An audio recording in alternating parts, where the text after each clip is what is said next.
What do you do when your family asks for your support, but you're the one who needs help? Willow's Christmas Eve was supposed to be a time of healing, not heartbreak. As she lay in a hospital bed facing emergency surgery, her parents ignored her need for support in favor of Elton John tickets. But Willow had had enough. For years, she'd been nothing more than an afterthought to them, sacrificing for a family that never truly cared. Stay tuned to see how Willow finally takes control and refuses to be the invisible one any longer. Don't forget to subscribe for more stories of strength and resilience. Don't you dare ask us to cancel our plans again. We've had these Elton John tickets for months. My mother's voice rang through my hospital room, each word stabbing deeper than any needle could. I sat there, stunned, clutching my phone with trembling hands. It was Christmas Eve at Las Vegas Medical Center. Just me, my 2-year-old twins, Rowan and Hazel, playing quietly in the corner, and a nurse named Poppy checking my vitals. The pain in my abdomen was relentless, like someone twisting a knife inside me. But the cold, indifferent look on my mother's face through the video call hurt more than anything physical could. My name is Willow Wilson, 33 years old, and for as long as I can remember, I've been nothing but an afterthought in my own family. My younger sister, Violet. The golden child could do no wrong in their eyes. Meanwhile, I couldn't even get my parents to watch their only grandchildren while I underwent emergency surgery for complications from my husband's death 6 months ago. The doctors had discovered internal bleeding that required immediate attention, but my parents? They couldn't have cared less. Their concert tickets and Christmas Eve with Violet were their priorities. When I finally asked for help after exhausting every other option, my dad's response cut deeper than any scalpel ever could. "You're becoming a real nuisance, Willow. We're retired now. We deserve to enjoy our lives without your constant problems." For the past 3 years, I'd been supporting them financially since their early retirement. Every month, without fail, I sent them $2,500 to help with their mortgage and expenses. Even after Asher died, I did it out of love and a twisted sense of duty, believing families should always support each other. How naive I was. Tears slipped silently down my face, pooling on the hospital blanket. Poppy, sensing the weight of it all, gently squeezed my shoulder. "My friend Lily is a professional nanny who specializes in childhood trauma. Let me call her for you," she offered, her kindness a stark contrast to the indifference of my parents. The twins were too young to understand the gravity of the situation. They had already lost their father to a drunk driver. Now, I was facing the possibility of losing my life too, should the surgery fail. The thought terrified me, yet not as much as the idea of leaving them with people who saw them as burdens. In that moment, the pain in my body was nothing compared to the crushing weight of disappointment in my heart. I made my decision. "Yes, please call her," I said to Poppy, and with those words, I began severing the poisonous ties to the people who had raised me but never truly loved me. As I hung up the phone, a flood of memories crashed over me. My childhood had been one long lesson in being overlooked while Violet received all the attention. When I graduated college with honors, my parents barely acknowledged it. Why? Because Violet had been cast in a local commercial that same weekend. When I married Asher, they complained about the venue being too far from their home, and when the twins were born, they visited once, claiming the babies were too fussy for their liking. Asher had been my rock through it all. He understood the pain of family disappointment, having been estranged from his own father for years. "We'll build our own family," he'd say, "one that knows how to love." And we did. We created a warm, loving home filled with laughter, acceptance, and belonging. But then, 6 months ago, a drunk driver tore him away from us, leaving me to raise our children alone, trapped in a whirlwind of grief and depression. Despite it all, I continued to support my parents. I even increased the amount I sent them when they mentioned struggling with inflation. I wanted to show them I could be better than they were, that families should stand by each other no matter what. The irony crushed me. Here I was, fighting for my life, possibly dying, and they couldn't even cancel one concert to care for their own grandchildren. Poppy returned with news that her friend Lily would arrive within the hour. "She's amazing with kids," Poppy assured me. She used to work with trauma victims at the children's hospital before becoming a private nanny. "How much will this cost?" I asked, worry creeping into my voice. Medical bills were already piling up since Asher's insurance coverage had limitations. "Don't worry about that now," Poppy said. "Let's focus on getting you ready for surgery." But I was worried. I thought about the 2500 I was scheduled to transfer to my parents next week, money that could now help pay for childcare instead. The thought sparked something inside me, a flame of self-preservation that had been extinguished years ago. When Lily arrived, she was everything Poppy had promised, kind, professional, and immediately connecting with the twins. As hospital staff prepared me for surgery, I made a decision. "Could you bring me my phone one more time?" I asked Poppy. With shaking hands, I sent 2 messages. The first was to my bank, canceling all future automatic transfers to my parents' account. The second was to my parents. "I will no longer be providing financial support. My children and I deserve better than being your afterthoughts. Don't contact me again." As they wheeled me toward the operating room, I felt something unexpected through the pain and fear: freedom. The surgery was successful but left me weaker than anticipated. I spent 5 days in the hospital, drifting in and out of consciousness, grateful for Lily, who had gone above and beyond by staying with the twins in my hospital room during the days and taking them to my apartment at night. During one of my clearer moments, I noticed my phone blinking with notifications. 27 missed calls and countless text messages from my parents and Violet. The messages followed a predictable pattern: confusion, anger, and desperate pleas about their mortgage payment. Not once did they ask how my surgery went or if the twins were okay. The final message from my father was particularly telling.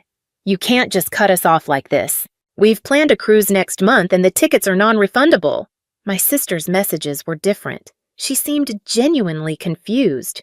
"Mom and Dad just told me you were having some minor procedure. What's going on? Why are they freaking out about money?" That's when it hit me. My parents had lied to Violet about the seriousness of my situation. They had twisted the truth to justify their choice of a concert over their own grandchildren. I decided it was time to tell her everything. Still groggy from the medication, I sent her the full story. Her response came quickly. "Oh my God, Willow! I had no idea it was an emergency surgery. They told me you were just being dramatic about a routine checkup. I would have watched the twins if I'd known. I'm so sorry I believed her." Violet wasn't cruel. She had just grown up in an environment where her needs were always placed first. Maybe this revelation would be the wake-up call she needed to see our parents for who they truly were. By the time I was discharged, I had made several decisions. First, I hired Lily part-time to help with the twins during my recovery. Second, I contacted a lawyer to draft a will, designating a trusted friend as the twins' guardian should anything happen to me, not my parents. Third, I blocked my parents' numbers, leaving only limited contact for Violet while I assessed her sincerity. The financial implications of my decision were significant. The $2,500 monthly payment I had been making to my parents represented nearly a third of my income as a graphic designer. Without that weight hanging over me, I could finally afford proper childcare and, perhaps, start rebuilding the emergency fund that had been drained after Asher's death. That night, as I lay in my own bed with the twins sleeping soundly in their room across the hall, I felt a tangled mix of emotions. There was guilt, the ingrained feeling that I was somehow wrong for prioritizing myself and my children. There was fear about managing my recovery while caring for 2 toddlers. But there was also something new, something unfamiliar, a sense of self-respect beginning to take root. My phone pinged with a text from Violet. "I just had a huge fight with Mom and Dad about how they treated you. I'm staying at a hotel tonight. Can we talk tomorrow?" Maybe I wasn't as alone as I'd thought. 2 weeks after my surgery, I was slowly regaining my strength. The incision site still throbbed painfully whenever I moved too quickly, but I was managing better each day. Lily had been a godsend, arriving each morning to help with the twins while I worked from home. My graphic design clients had been surprisingly understanding about my limited availability, and I was grateful for the remote work that allowed me to stay close to my children. Violet had visited twice, bringing healthy meals and spending time with the twins. At first, our conversations were cautious, but eventually she began to open up about her own experiences with our parents. They always made it seem like you were choosing to distance yourself from the family, she admitted one evening as we watched the twins play. I never realized they were pushing you away. No, I was beginning to see a new side to my sister, one that had been hidden beneath years of our parents' manipulation. While I wasn't ready to completely trust her yet, I appreciated her efforts. Then came the knock at the door. I had been half expecting it. Through the peephole, I saw my parents standing in the hallway. My mother was clutching her designer purse nervously, while my father stood with his arms crossed, familiar impatience etched on his face. I hesitated, heart pounding, before opening the door just enough to speak through the gap. "What do you want?" I asked, my voice steadier than I expected. "Willow, darling, we've been so worried," my mother began, her sugary tone immediately raising my defenses. "You haven't been answering our calls, and we needed to make sure you and the twins were all right." "We're fine," I replied flatly. "Now, if that's all—" "It's not all," my father interrupted, pushing slightly against the door. "We need to discuss this ridiculous financial situation. The bank called about our mortgage payment, and we had to dip into our cruise savings to cover it." The audacity was breathtaking. No questions about my recovery, no concern for their grandchildren, just demands about money. "I told you I'm cutting financial ties," I said. "I meant it." "But, sweetie," my mother pleaded, her voice rising an octave, "we've come to depend on that money. Your father and I adjusted our lifestyle based on your commitment to help us." "My commitment?" I echoed in disbelief. "I've been sending money out of guilt and obligation while you couldn't even watch your grandchildren during my emergency surgery." My father's face darkened. "That's not fair, Willow. We had plans." "Plans more important than my children's safety? More important than my life?" I replied, anger rising. "Do you know what the doctor said? There was a chance I might not survive that surgery. Did you even bother to ask?" Their silence was answer enough. "We made one mistake," my mother whispered dramatically. "Are you really going to punish us like this?" "This isn't punishment, Mom. This is consequence," I said, feeling a strange calm overtake me. "I've spent my entire life seeking your approval and support, and in my moment of greatest need, you chose Elton John tickets over helping me." We're your parents," my father interjected, his tone shifting to demand respect. "And I'm a parent too," I countered. "I would never treat Rowan and Hazel the way you've treated me." "Never." Just then, Hazel toddled into view, clutching her stuffed giraffe. My mother instantly switched tactics. "There's my precious grandbaby," she cooed, bending down. "Grandma brought presents." Hazel, unfamiliar with these relative strangers, backed away and looked at me with uncertainty in her eyes. "I think you should leave," I said quietly. "When I'm ready to talk, if I'm ever ready, I'll reach out." "But the money," my father started. "Is no longer your concern," I finished, gently closing the door. The next morning, my parents returned with reinforcements. My Aunt Patty, my mother's sister, who had always positioned herself as the family peacemaker. "Willow, honey, let's be reasonable," Aunt Patty pleaded from outside my door, which I had not opened. "Your parents are struggling without your help." "They managed their finances for decades before I started helping them," I replied through the door. "They chose early retirement, knowing their savings weren't adequate." My mother's voice broke in. "We made those decisions because you promised to help us. We've had to cancel our cruise, and now we might lose the house." Their attempts at manipulation were so transparent now that I'd stepped back from the fog of guilt they'd surrounded me with for years. When had I ever promised lifetime support? I'd offered to help temporarily after their retirement, but somehow that had evolved into an expected permanent arrangement. "Mom, Dad, I'm recovering from major surgery and caring for 2 toddlers. This conversation is over," I said firmly before walking away from the door, ignoring their continued knocking and pleading. Later that day, I received a group email from my father, sent to the entire extended family. In it, he detailed how I had abandoned them in their time of need after they had sacrificed everything for me. Conveniently, the email left out the part where they refused to help with the twins during my emergency surgery. Instead, it painted me as an ungrateful daughter who had cut them off without reason. What they hadn't anticipated was the backlash. My cousin Michael, who lived nearby, replied to the group, "Uncle Robert, didn't you just buy a new boat last month? And Aunt Diana, wasn't that a new diamond tennis bracelet you were showing off at Thanksgiving?" Other family members chimed in, some privately messaging me to ask for the full story. Even Aunt Patty called me directly after learning the truth. "I had no idea about your surgery," she admitted, her voice heavy with regret. "They told me you were just being dramatic about some routine procedure and using it to punish them financially." Meanwhile, Violet, who had witnessed our parents' behavior firsthand, fully took my side. She helped me craft a single, clear response to the family email thread. "I recently underwent emergency surgery with significant risk of complications. My parents refused to watch my children during this time because they had concert tickets. I am now focusing on my recovery and caring for my twins without additional stress." The support that followed was overwhelming. Cousin Michael's wife began dropping off home-cooked meals. A second cousin I barely knew offered to babysit for free. Violet spent her weekends at my apartment, bonding with my niece and nephew while helping me heal. Most surprisingly, Poppy from the hospital connected me to a support group for young widowed parents. Their first meeting was via Zoom, so I could participate from home, and for the first time since Asher died, I felt truly understood by people who had walked the same path. Meanwhile, my parents' financial situation deteriorated rapidly. They had been living far beyond their means, counting on my monthly contributions to maintain their luxurious lifestyle of travel and extravagant purchases. Violet uncovered that they had taken out a second mortgage on their house a year ago to buy their boat, assuming I would continue to subsidize their primary mortgage indefinitely. "They've been lying to everyone," Violet said, stunned after helping them review their finances at their request. "They're not destitute, they're just overspent. They'd be fine if they sold the boat and the vacation timeshare."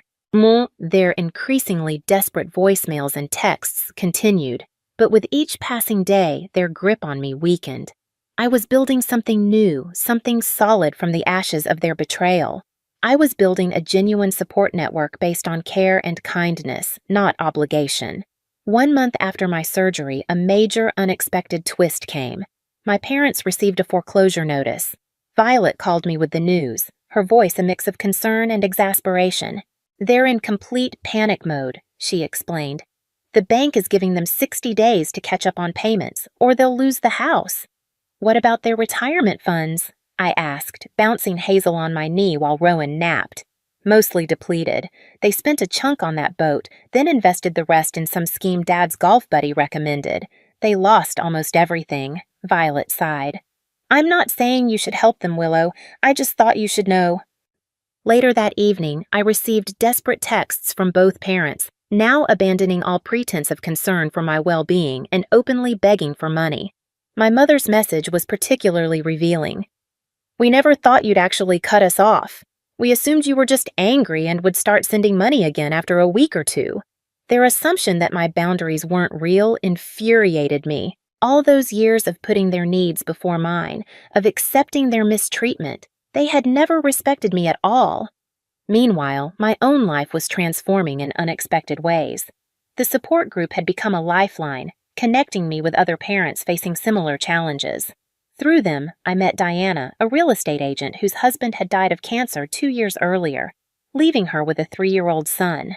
She helped me consider options I hadn't thought possible, like selling my too-small apartment and using the equity to move to a more affordable neighborhood with better childcare options.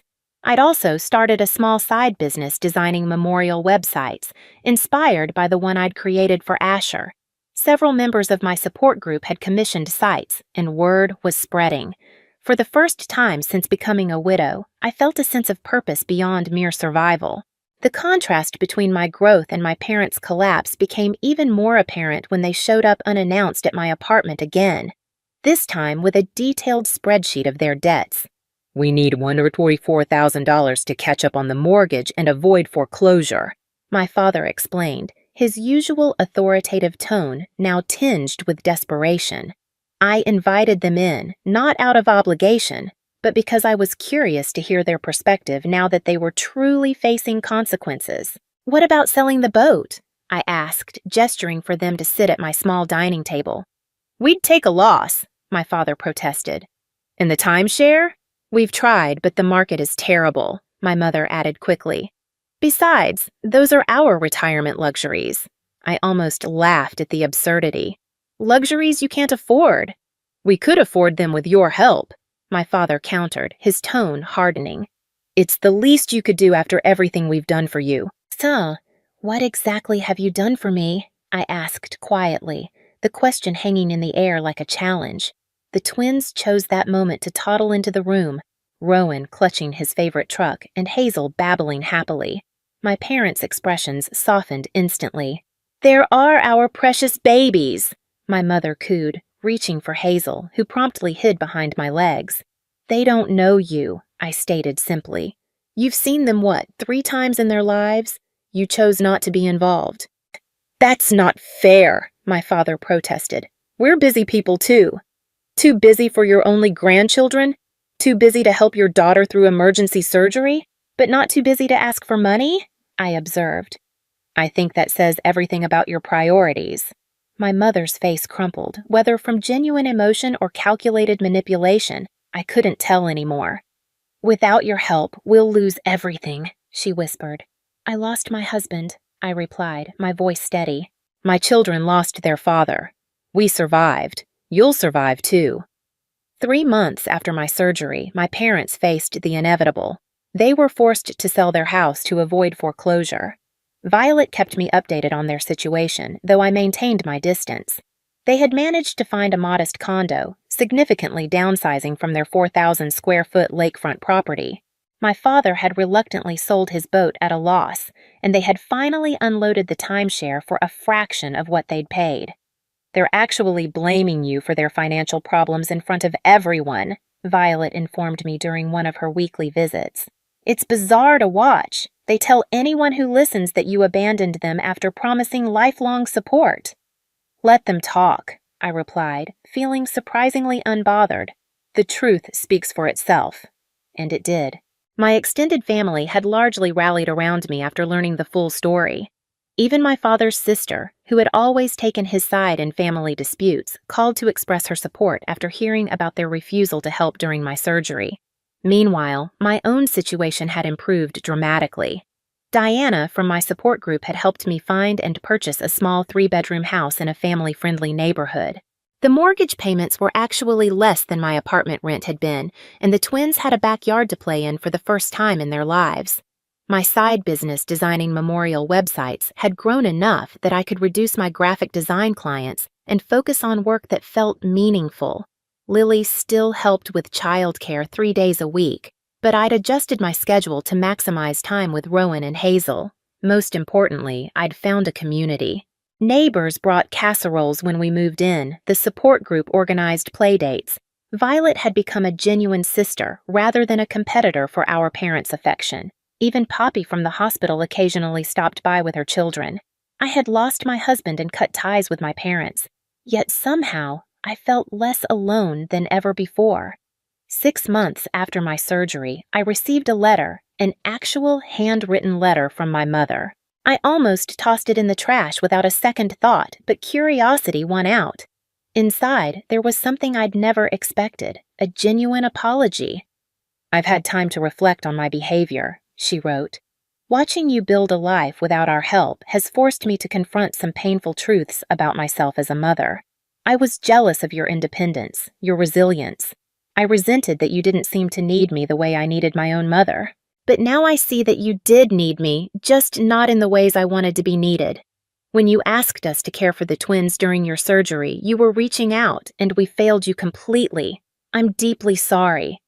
The letter went on to explain how they'd completely restructured their finances. My father had taken a part-time job at a local hardware store. They had sold most of their luxury items and were living modestly for the first time in decades. She didn't ask for money, didn't even ask for forgiveness, just for acknowledgement of her apology. I showed the letter to Violet, who remained skeptical. They've been talking about writing to you for weeks. Dad was against it at first, but I think he's starting to see things differently too, especially after his heart scare last month. Heart scare? I asked, my concern rising despite myself. Just high blood pressure and chest pains, but it scared him. He's on medication now and actually following doctor's orders, Violet explained. I think facing mortality has humbled him a bit. I wasn't ready to respond to the letter immediately. I needed time to process everything. Was this genuine remorse or just another manipulation? Had they really changed, or was this part of a new strategy? That night, I looked through old family photos for the first time since I'd cut ties. Behind the smiles, I saw patterns I'd been blind to before. My parents had always been performers playing the role of the perfect family while serving their own needs first. A year after my surgery, I finally agreed to meet my parents at a neutral location, a quiet cafe near my new home. When they arrived, I barely recognized them. My father seemed smaller somehow, his once confident posture now replaced by a humbler demeanor. My mother had traded in her designer clothes for something more practical, more ordinary. The twins were with Violet for the afternoon. I wasn't ready for a family reunion just yet. We sat in silence until my father did something unprecedented. He cried. "I've been a terrible father," he admitted, his voice breaking, "and an even worse grandfather. I don't expect your forgiveness, but I want you to know that I see it now, how selfish we've been." My mother reached across the table, not quite touching my hand but gesturing toward it. "We've spent months in family therapy," she explained. "It was Violet's idea, and we resisted at first, but it's been transformative." I didn't rush to forgive them or make promises I wasn't sure I could keep. Instead, I shared pictures of the twins and talked about our new life. They listened, really listened without interrupting, without making it about themselves, perhaps for the first time ever. As we parted, my father quietly asked, "Would it be possible someday to know our grandchildren?" I considered the question carefully before responding. "That depends on your actions, not your words. If you're genuinely committed to change, we can start with short, supervised visits. But understand this. My children will only have relationships with people who respect their mother. Nah." Walking away from that meeting, I didn't feel the crushing weight of obligation or the burning resentment that had defined my relationship with them for so long. Instead, I felt something new, the calm assurance of a woman who knew her worth, who had created boundaries and would enforce them without apology. Whether my parents could truly change remained to be seen, but I had already transformed from a daughter desperate for approval into a mother fierce in her protection and clear in her expectations. What do you do when the people you've spent your life trying to please finally show you who they truly are? When the ones who should be there for you are more interested in their own comfort and luxury than your well-being? Willow had spent years fighting for her family's approval, believing that supporting them financially and emotionally would eventually earn their love and respect. But when she needed them most, facing an emergency surgery and the grief of losing her husband, they turned their backs, choosing concert tickets and vacations over caring for their own grandchildren. This wasn't just a moment of neglect, it was the final straw in a lifetime of disappointment. But Willow did something they didn't expect. Instead of continuing to give in to their demands, she cut ties. She stopped sending money, stopped allowing them to take advantage of her, and chose her own well-being and that of her children. It wasn't easy, but it was necessary. And when the truth about her parents' behavior began to surface, she realized she wasn't alone in seeing them for who they truly were. So here's the question. Would you have stood your ground like Willow, or would you have kept giving, hoping for change? Let's talk about it in the comments. And if you found this story inspiring, don't forget to like, subscribe, and stay tuned for more.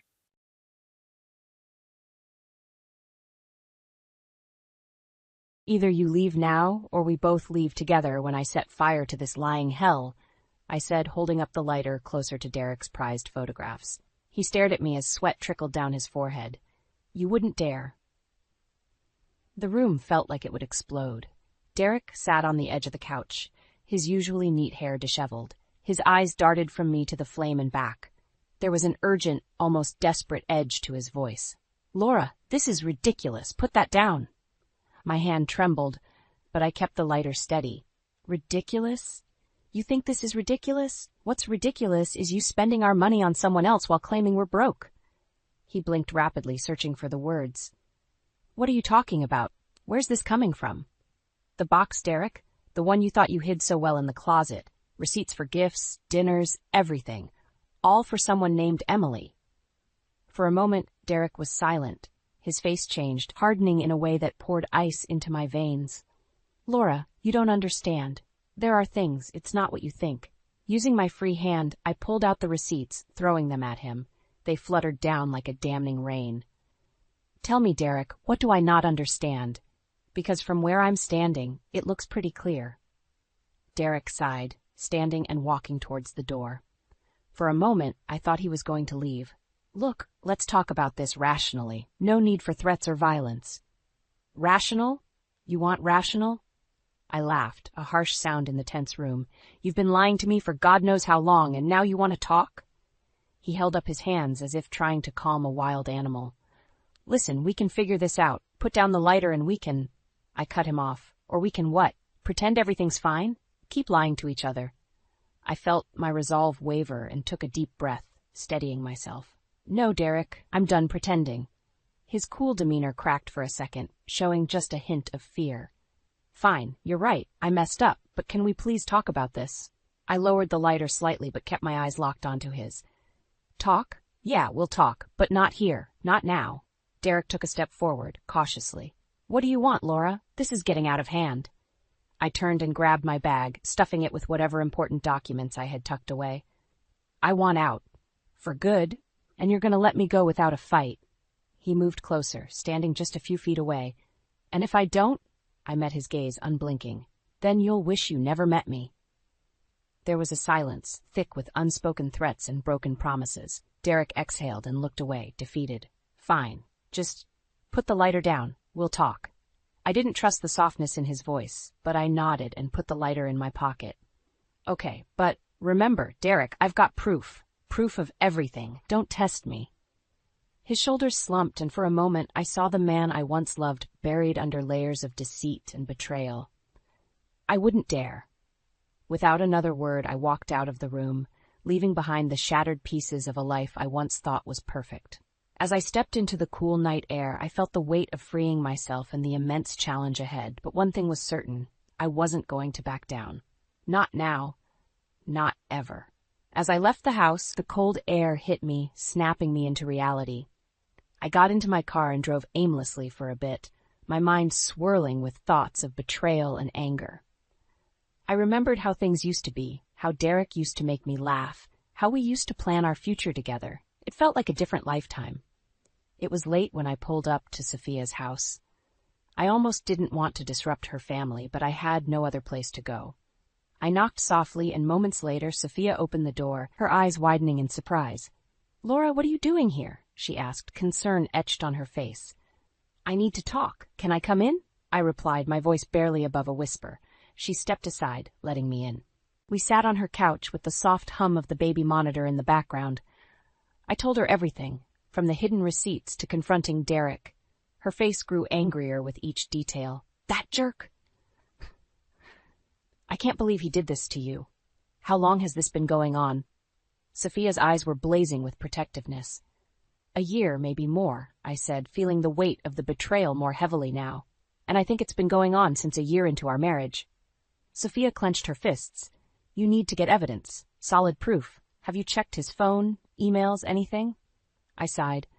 "I found a hidden phone in his office earlier. It's filled with messages to Emily. That's how I know her name." She reached for her phone. "You need to gather all the evidence you can. Make sure he can't deny it. Then we'll figure out your next steps." I nodded. Sophia's determination was infectious. "Thanks. I don't know what I'd do without you." "You're stronger than you think, Laura. We'll get through this together." The next day, I pretended nothing had happened. Derek avoided me, his gaze cold and distant. That night, with Derek snoring in the next room, I snuck into his office. I found the hidden phone and quietly scrolled through the messages.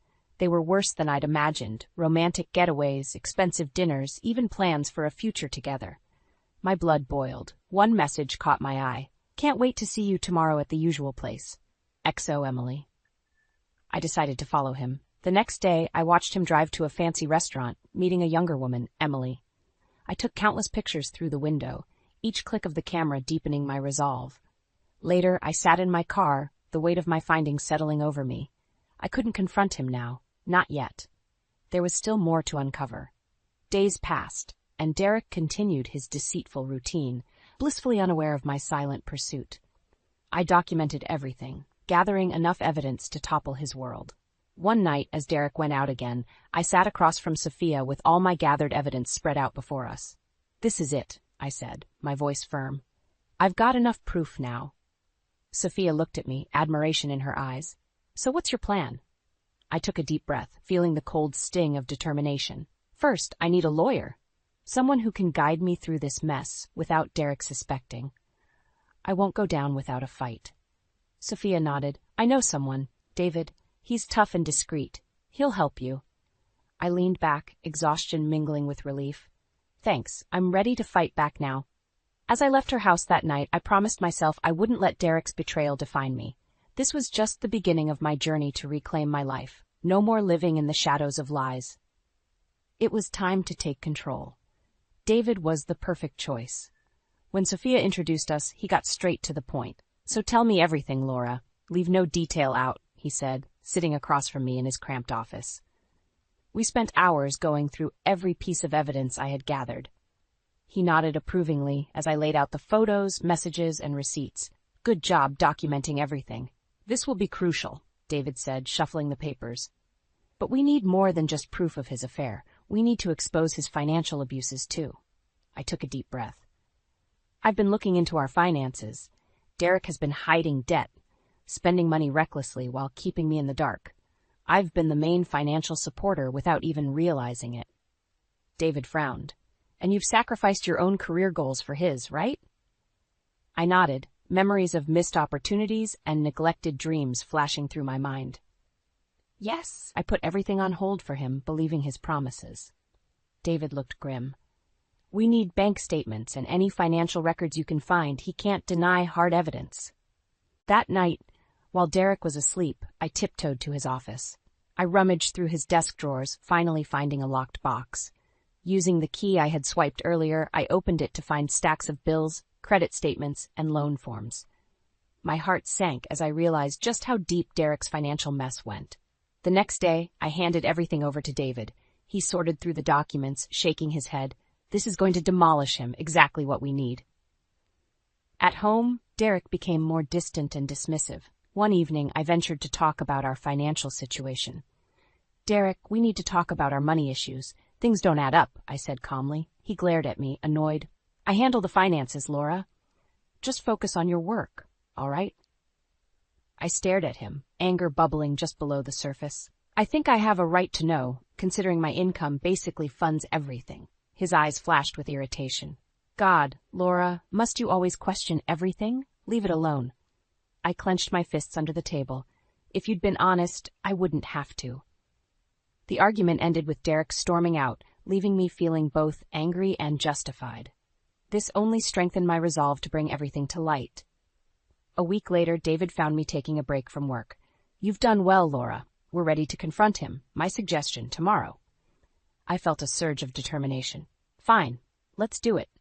Later that night, I went through everything one last time. I visualized the moment I would lay it all out in front of him, each lie crumbling like a house of cards. The next evening, Derek walked in, his tie loose, looking exhausted. He barely acknowledged me as he sat down. I stood up, holding the stack of evidence. "We need to talk." "Now," I said firmly. He looked up, bored. "What is it now? Another one of your baseless accusations." I slammed the stack onto the table. "No, Derek. These are facts." Derek's face turned pale as he glanced at the documents. "What is this?" "Proof of everything. Your affair, your lies, your financial mess. It's all here." He snatched the papers, flipping through them. His face contorted with anger. "You've been spying on me?" "Yes," I said calmly. "And now everyone will know the kind of person you really are." His eyes burned with fury. "You think you can ruin me? I won't go down without a fight, Laura." I met his glare, unflinching. "Neither will I." As I walked away, I felt an immense sense of relief. This was just the beginning, but I was ready for the battle ahead. Derek's control over me was over, and my plan was in motion. It was time to reclaim my life. I could barely sleep. The showdown with Derek left me restless and tense. David assured me our next step was crystal clear. "We've got him cornered, Laura. Now's the time to confront him with everything we've got." The next morning, I prepared myself. I was ready for the final talk.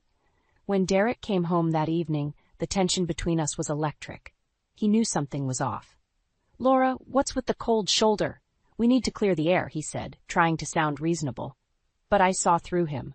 "We do," I replied, holding up the investigator's report David had handed me. "And I've got all the proof I need." He narrowed his eyes, suspicion creeping into his gaze. "What are you talking about?" "I hired a private investigator. I have photos of you with Emily spending our money like it's water.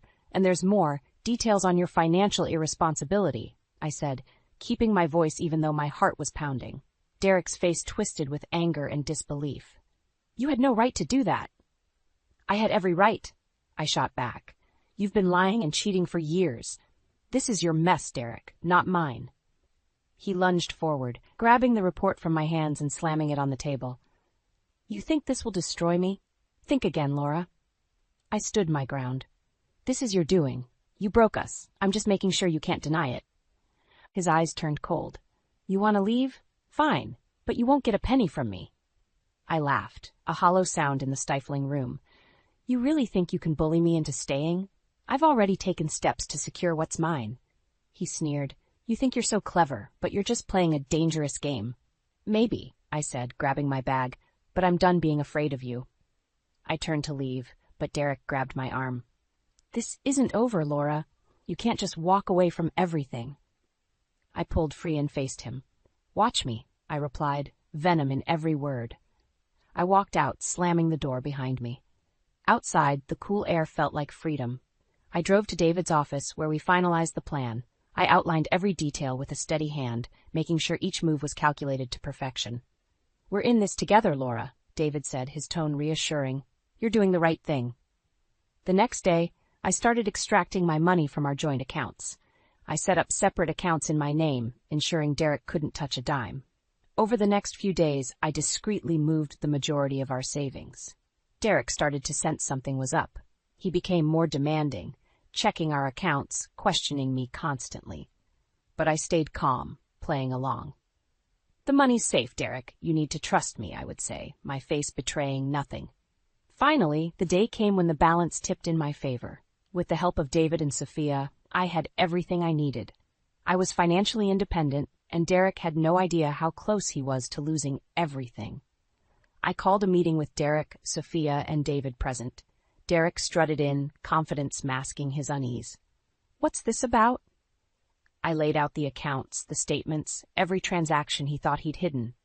"This is about your lies catching up to you." He glanced at David, then back at me. "You can't do this." "Watch me," I said calmly. David stepped forward. "Legally, Laura's in the clear. You've been dishonest, Derek. Now you face the consequences." Derek's face fell, fury and fear battling for control. "You'll regret this," he spat, but there was no power behind his words. "No, Derek," I replied, standing tall. "You're the one who'll regret it." As I left with Sophia and David by my side, I felt the weight lifting. This was far from over, but I was ready. Derek's control was shattered, and I was finally free to reclaim my life. The first steps had been taken, and I wouldn't stop until I saw this through to the end. I moved into Sophia and John's guest room the next day. They insisted I stay as long as I needed. Derek's threats from the previous night echoed in my mind, but I refused to let them shake me. Sophia was a rock of support. One morning over coffee, she said, "Laura, you're doing amazing, but you need allies. People who can support you both emotionally and practically." "I know," I replied, sipping my coffee. "But who do I turn to?" Derek made sure to isolate me. Sophia leaned in. "We'll start with family and close friends who can offer real help. People you trust." That night, we called my older brother Mike and explained everything. He met us at a local diner, his face a mask of concern and anger. "Laura, I had no idea it was this bad," Mike said, gripping my hand tightly. "You should have told me sooner." "I didn't want to worry you," I said, tears in my eyes. "But I need your support now more than ever." Mike's expression hardened. "You have it. Anything you need, just ask." Next, I reached out to a few trusted friends. Over the following days, Sophia, John, Mike, and I formed a small but solid support network. They helped me with everything from logistics to emotional encouragement. Meanwhile, David and I were busy making final preparations to secure my independent financial stability. I transferred more funds into my private account, ensuring I had enough to start fresh once I left for good. One evening, Sophia came into the guest room with a smile. "John and I have been talking. You should come stay with us until you get back on your feet. We have plenty of room." I shook my head, touched by their generosity. "I don't want to impose." "Nonsense," John said, appearing in the doorway. "We're family, and you need a stable place to stay." I hugged them both, feeling grateful. "I'll stay, but I don't want to be a burden." "You're never a burden," Sophia said firmly. "We'll get through this together." David called later that week with good news. "Laura, we've made significant progress. Financially, you're secure. Now it's time to ensure Derek feels the consequences of his actions." "What do you mean?" I asked, curious. "We need to expose him in a way that leaves no room for him to deny or twist the truth. Make sure everyone knows who he really is." A plan started to form in my mind, a way to reveal Derek's betrayal to our entire social circle. "An anniversary party," I said slowly. "A surprise anniversary party where I can show everyone the truth." David chuckled. "That's bold, but it could work. Let's do it." We set the date and made meticulous plans.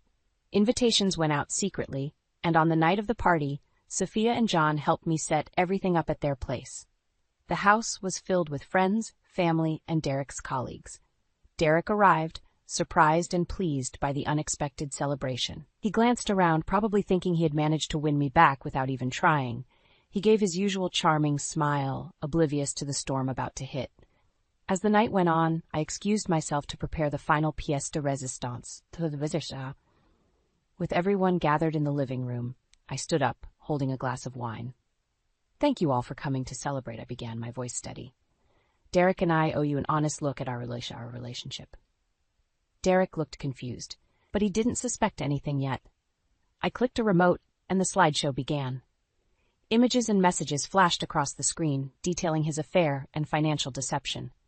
Gasps filled the room. Derek's face turned ashen as he tried to stand, but John blocked his way. "Stay," John said quietly but firmly. As the final image lingered on the screen, a message from Derek to Emily about their future together, Derek's colleagues and our friends turned to him, their expressions filled with shock and disgust. "Derek," I said, breaking the heavy silence, "this is the truth. This is who you are." Derek's mask finally fell. He looked around, realizing the depth of his unraveling. "Laura, you can't do this." But I held my ground, surrounded by my newfound allies. "Oh, but I did." The room buzzed with whispers, and I saw Derek's reputation crumble before my eyes. This was just the beginning of his downfall, and I was ready for whatever came next. The aftermath of the anniversary party left a chasm that Derek couldn't ignore. Back at home, his fury exploded. "How could you do this to me?" he screamed, his face red with rage. "You've ruined everything." I stood my ground, nerves steely. "I showed everyone the truth, Derek. You ruined everything yourself." "You think you're so clever, don't you?" he sneered. "You've got nothing without me." "You're wrong. I have everything I need now." I leaned in, my voice low and cold. "And you? You have nothing left but shame." He lunged, and for a second I thought he'd hit me. But he stopped short, his hands clenching and unclenching. "This isn't over, Laura. You'll pay for this." "We'll see," I said, stepping away. "I'm leaving, and there's nothing you can do to stop me." The next day, I moved the rest of my belongings to Sophia and John's place. Derek tried calling, texting, even showing up at their door, but John was always there to send him packing. David delivered more good news soon after. "Derek's reputation is in shambles. He's losing clients fast. Word spreads quickly." I nodded, feeling a grim satisfaction. "Good." With Derek destabilized, I contacted Emily. She needed to know the kind of man she was involved with. We arranged to meet at a cafe downtown. Emily was younger than I expected, with wide eyes that betrayed her nerves. "Why are we meeting?" she asked tentatively. I took a deep breath. "You need to hear this. Derek isn't who he says he is. He's been cheating on me a long time, lying to both of us." She looked stunned. "What?" "No, Derek said he and his wife were having problems." "Yeah, because he caused them," I said, handing her a file David had helped me prepare. "Read this. It's all the evidence of his deceit." She flipped through the file, her expression shifting from shock to disgust. "I didn't know. I swear I didn't know." "I believe you," I replied softly, "but you deserve to know the truth and to decide what to do with it."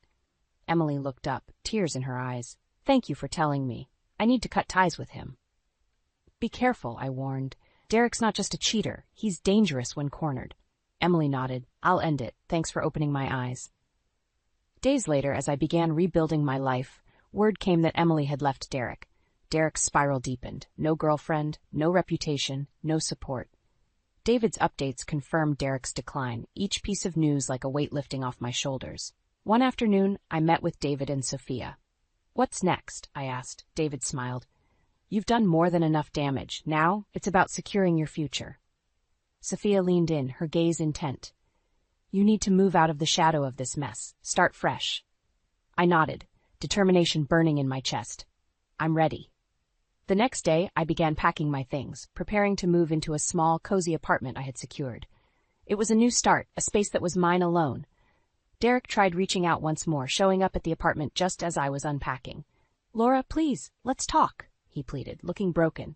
I met his eyes with a hard stare. There's nothing left to say. Leave before I call the police. He stood there, desperation in his eyes. I'll fix this, I promise. You had your chance, Derek. It's too late.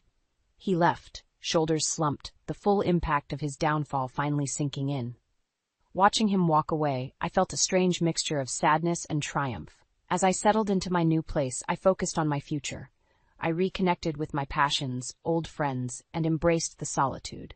Life was different, and it was mine to shape. One evening, as the sun set behind the cityscape, I looked around my new home, feeling a profound sense of peace. No more lies, no more fear, just freedom and the promise of new beginnings. Walking down the street, I felt lighter, more confident. Derek's shadow no longer darkened my path. This was my journey, and it had only just begun. Derek's life was unraveling fast. Without my financial support, his house of cards collapsed. Rumors of his infidelity and financial deceit spread like wildfire, reaching his clients and colleagues. One day, I ran into an old acquaintance, Sarah, at a cafe. Her face lit up when she saw me. Laura, it's been ages. We chatted briefly before she leaned in, her expression turning serious. I heard about Derek. Is it true? Every word, I said, not holding back. He lied, cheated, and drained our finances. I had to expose him. Sarah shook her head, sympathy in her eyes. What a mess. I'm so sorry, Laura. It needed to happen, I replied. I'm rebuilding now, focusing on myself. She smiled. Good for you. If you need anything, don't hesitate to ask. It wasn't long before Derek hit rock bottom. One evening, David called with an update. Derek's been let go from his job. His colleagues lost all respect for him. He deserves it, I said, feeling a grim satisfaction. What's next for him? David sighed. He'll likely try to find new work, but with his reputation, it won't be easy. I nodded, thinking about how far I'd come. Thanks, David. I appreciate everything you've done. As days turned into weeks, Derek's desperation grew. One afternoon, I received a call from an unknown number. Hesitantly, I answered. Laura, it's Derek, his voice cracked, full of vulnerability. I need your help. No, you don't, I replied, keeping my voice steady. You need to face the consequences of your actions. Please, he begged.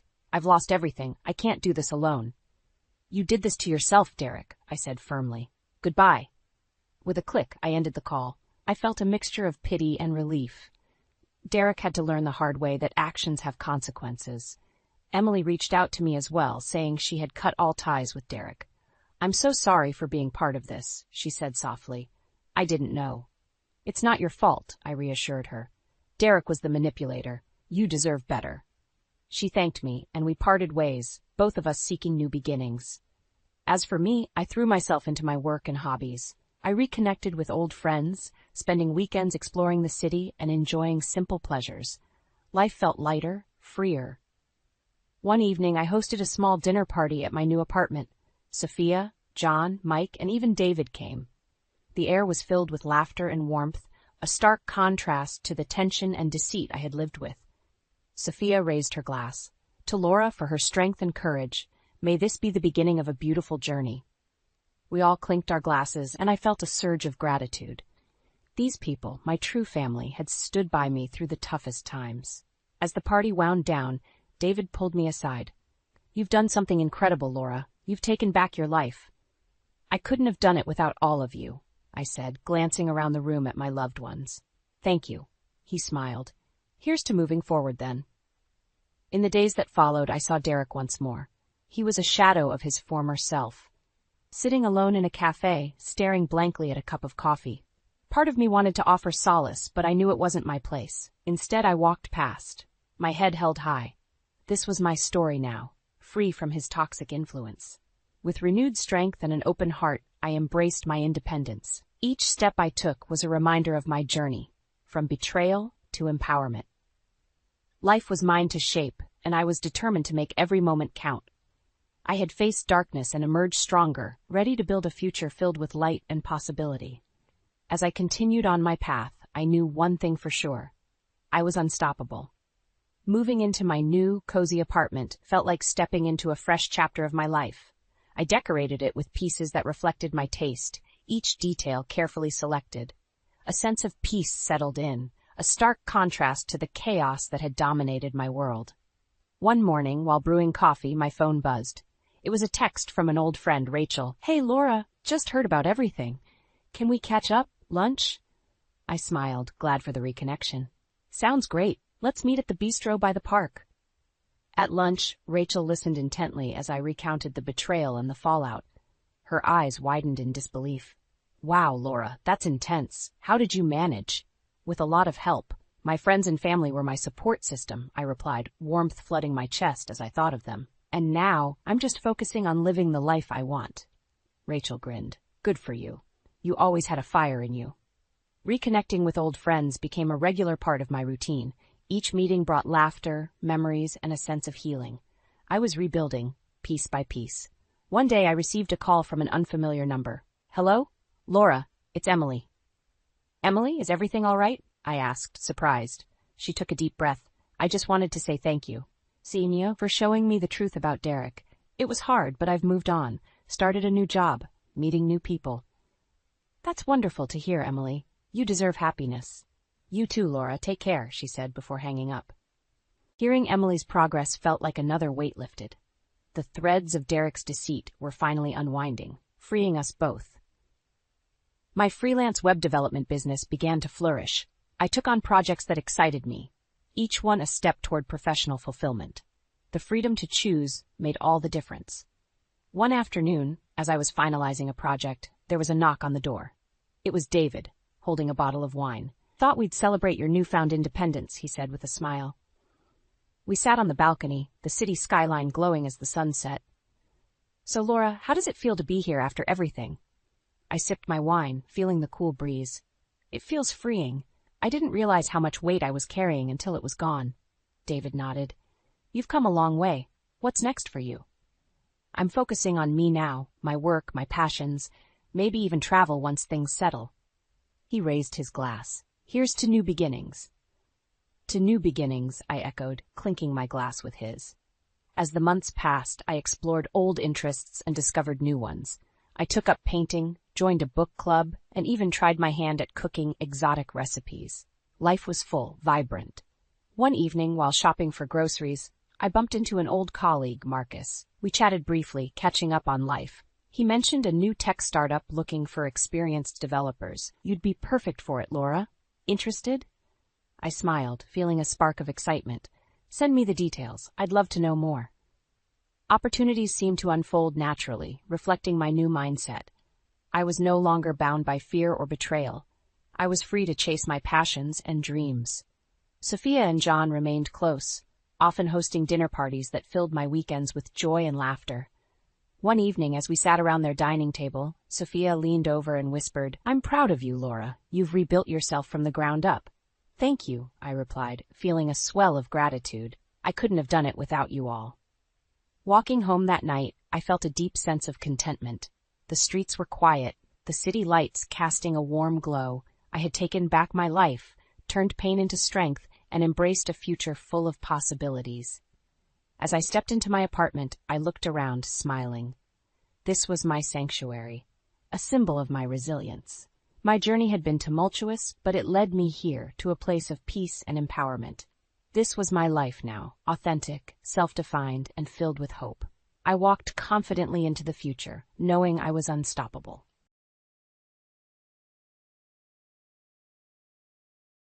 The jingle of the bell above the diner's door announced my arrival. I scanned the room, taking in the faded red vinyl booths and the faint aroma of stale coffee and greasy food. This was exactly the kind of place I'd been looking for, somewhere to blend in, to start over without drawing attention. "Just one?" The voice of the middle-aged waitress snapped me out of my thoughts. "Yes, please." I forced a polite smile. She led me to a booth by the window and handed me a laminated menu. "Take your time, hon." As she walked away, I let out a slow breath, trying to shake off the lingering unease that had followed me since leaving Boston.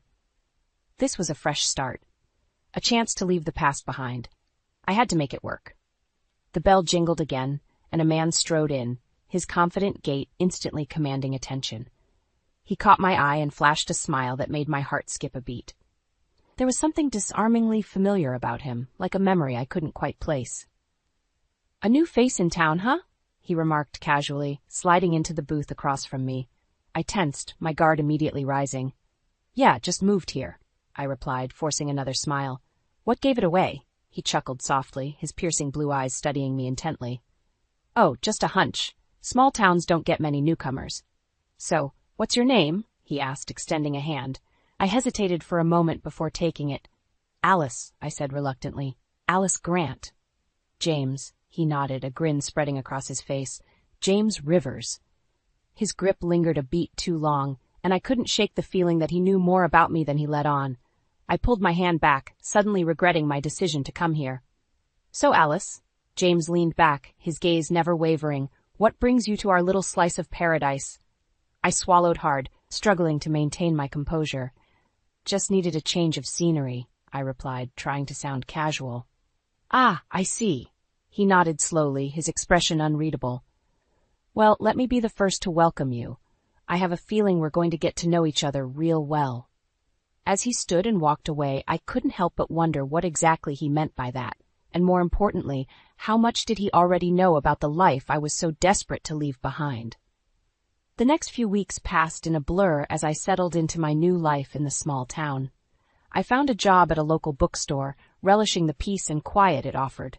The owner, an elderly woman named Mrs. Henderson, seemed content with my desire to keep to myself.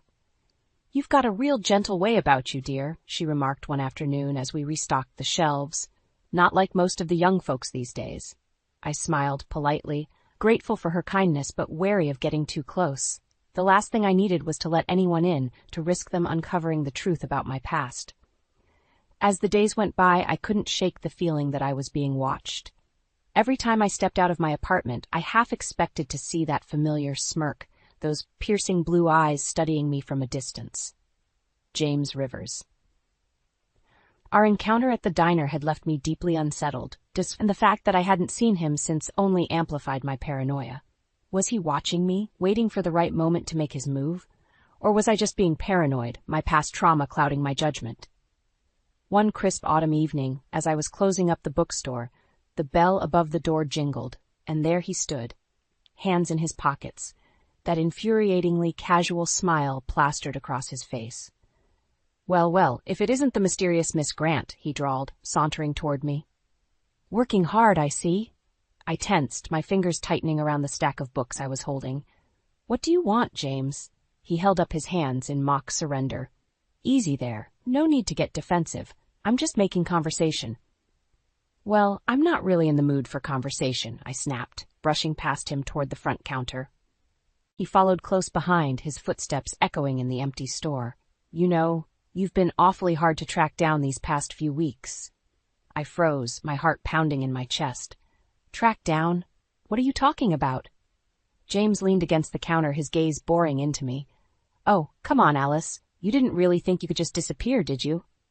My mouth went dry as the realization washed over me. He knew. Somehow he knew about my past, about the life I'd left behind in Boston. "Who are you?" I demanded, my voice trembling. "What do you want from me?" A slow, cruel smile spread across his face. "Let's just say I'm a friend of an old acquaintance, and he's been very worried about you, Alice." I felt sick to my stomach, the walls closing in around me. This was it. My past had finally caught up with me, and there was nowhere left to run. My heart raced as James's words sank in. An old acquaintance? There was only one person that could mean Derek.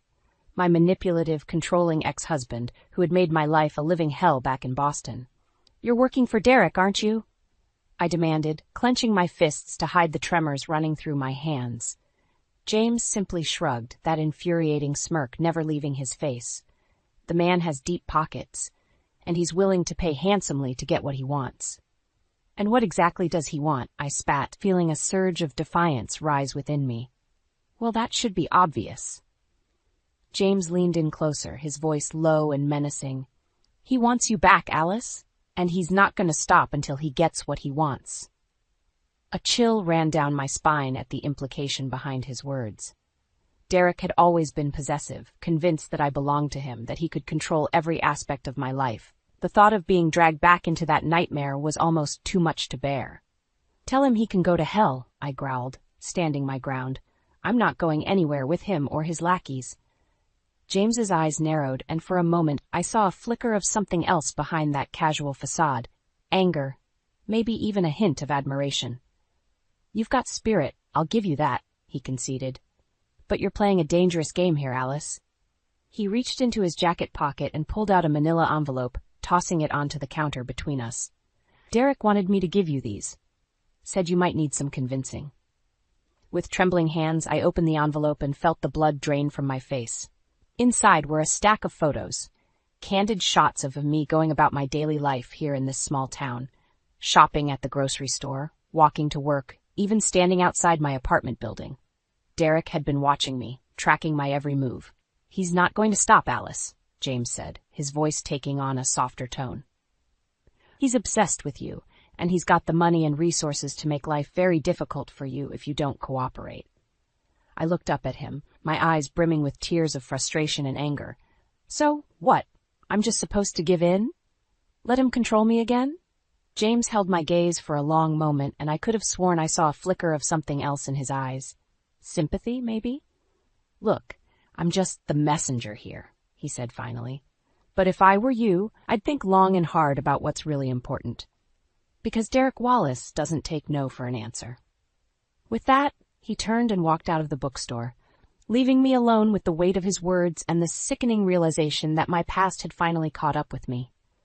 That night, as I tossed and turned in bed, memories of my life with Derek came flooding back, unbidden. The way he had slowly but surely isolated me from my friends and family. The constant put-downs and criticisms, chipping away at my self-worth until I was a mere shell of my former self. And the rage, that terrifying white-hot rage that would flare up at the slightest provocation, leaving me cowering in fear.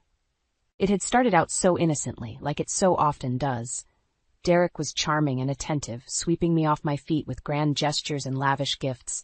But as the months went by, the cracks began to show, the possessiveness, the jealousy, the need to control every aspect of my life.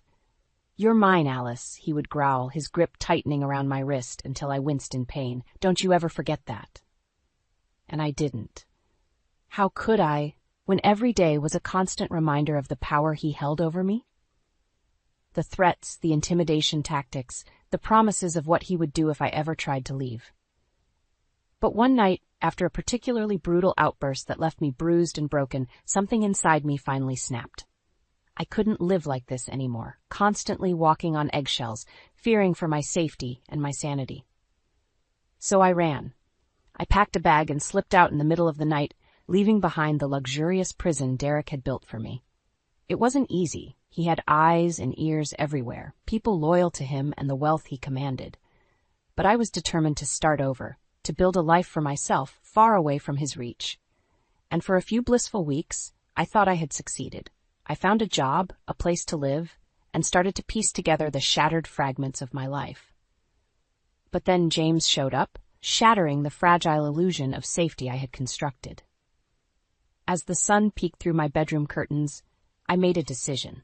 I couldn't keep running, not anymore. If Derek wanted a fight, then that's what he would get.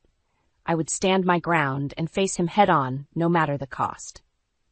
With a newfound sense of determination, I threw back the covers and got dressed. There was someone I needed to see, someone who could help me take Derek down once and for all. The crisp autumn air stung my lungs as I made my way through the deserted park, my footsteps crunching on the fallen leaves. This was it, the confrontation I had been both dreading and anticipating. I had left James a terse message, demanding to meet on my terms. Surprisingly, he had agreed without argument. As I rounded the corner, I saw him sitting on a bench, his hands stuffed into the pockets of his jacket. He looked up as I approached, that infuriatingly casual smirk playing on his lips. "You wanted to see me?" he asked, his voice carrying a hint of amusement. I took a deep breath, steeling myself. "I want you to leave me alone, James, and I want you to tell Derek that I'm not going back. Not now. Not ever." He raised an eyebrow, clearly unimpressed by my bravado. "Is that so? And what makes you think either of us is going to listen to your demands?" "Because I have information," I blurted out, my heart pounding in my chest, information that could ruin Derek if it ever got out. That seemed to catch his attention. He sat up straighter, his gaze sharpening. "I'm listening." I took a step closer, my voice low and urgent. "Derek has been embezzling money from his company for years, funneling it into offshore accounts, using it to fund his lavish lifestyle and keep his mistresses happy." James's eyes narrowed, but he didn't interrupt. "I have proof," I continued, my confidence growing. "Bank statements, wire transfers, the whole 9 yards. If that information ever got out, it would destroy him." For a long moment, James was silent, considering my words. Then, to my surprise, he let out a low chuckle. "You've got balls, I'll give you that," he said, shaking his head. "But you really think Derek is going to let a little thing like embezzlement stop him?" "The man is obsessed with you, Alice. He'll stop at nothing to get you back." I clenched my jaw, refusing to back down. "Then I'll go public with the information.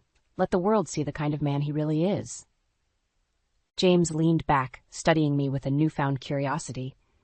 "You know, when I first took this job, I thought you were just another spoiled rich girl running away from her problems. But now—" He trailed off, his gaze lingering on me. "Now I'm starting to think there might be more to you than meets the eye." Before I could respond, the sound of approaching footsteps made us both turn. My heart stopped as a figure emerged from the tree line, a figure I knew all too well. Well, Derek drawled, his eyes cold and calculating as they fell on me. "Isn't this a cozy little reunion?" My heart pounded in my chest as Derek stepped out from the shadows, his expensive suit crisp and immaculate as always. Despite the chill in the air, I felt beads of sweat forming on my brow.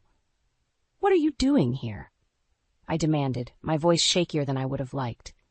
Derek's lips curled into a condescending smile. "Is that any way to greet your husband, Alice? After all the trouble I've gone through to find you?"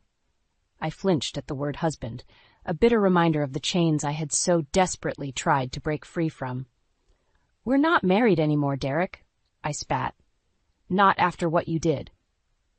His eyes flashed with anger, and for a moment I caught a glimpse of the monster that lurked beneath that polished exterior. "You're mine, Alice," he growled, taking a step closer. "You always have been, and you always will be. This little game of hide-and-seek ends now." I instinctively backed away, only to feel James tense beside me. To my surprise, he had risen to his feet, positioning himself between Derek and me. "I think the lady has made her position pretty clear," James said, his voice low and even. "She doesn't want anything to do with you."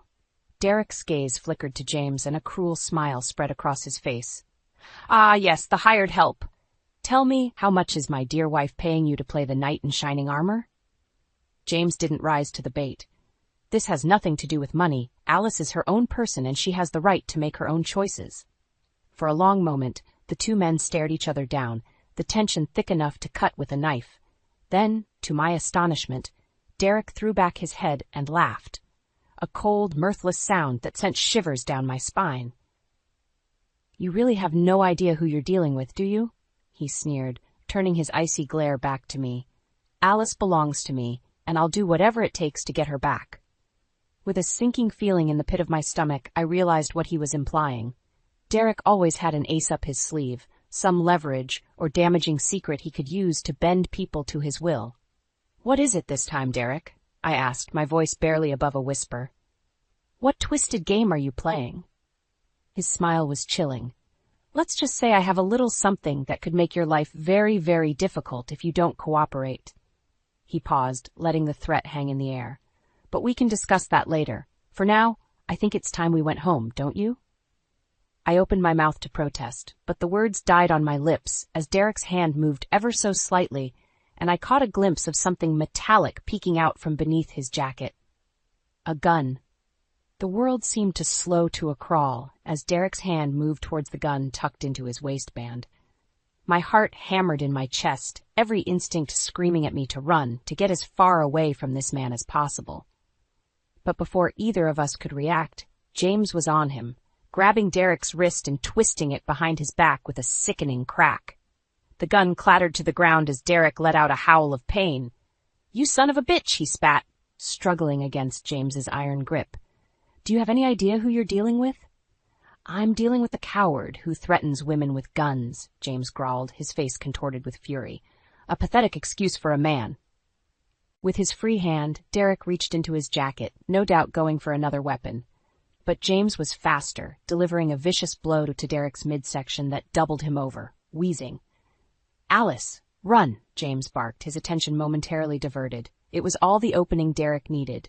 With a feral snarl, he wrenched himself free and lunged at James, the two men grappling viciously on the ground. I stood frozen, paralyzed by the brutal scene unfolding before me. "Go!" James shouted again, his voice strained as he fought to keep Derek at bay. "Get out of here!" Snapping out of my daze, I turned and ran, my feet pounding against the pavement as I fled the park. Branches scratched at my face and my lungs burned, but I didn't dare slow down, not until I had put as much distance between myself and Derek as possible. Finally, gasping for breath, I stumbled into the parking lot of my apartment complex, collapsing against the rough brick wall. My mind raced, replaying the events of the night over and over again. James had saved me.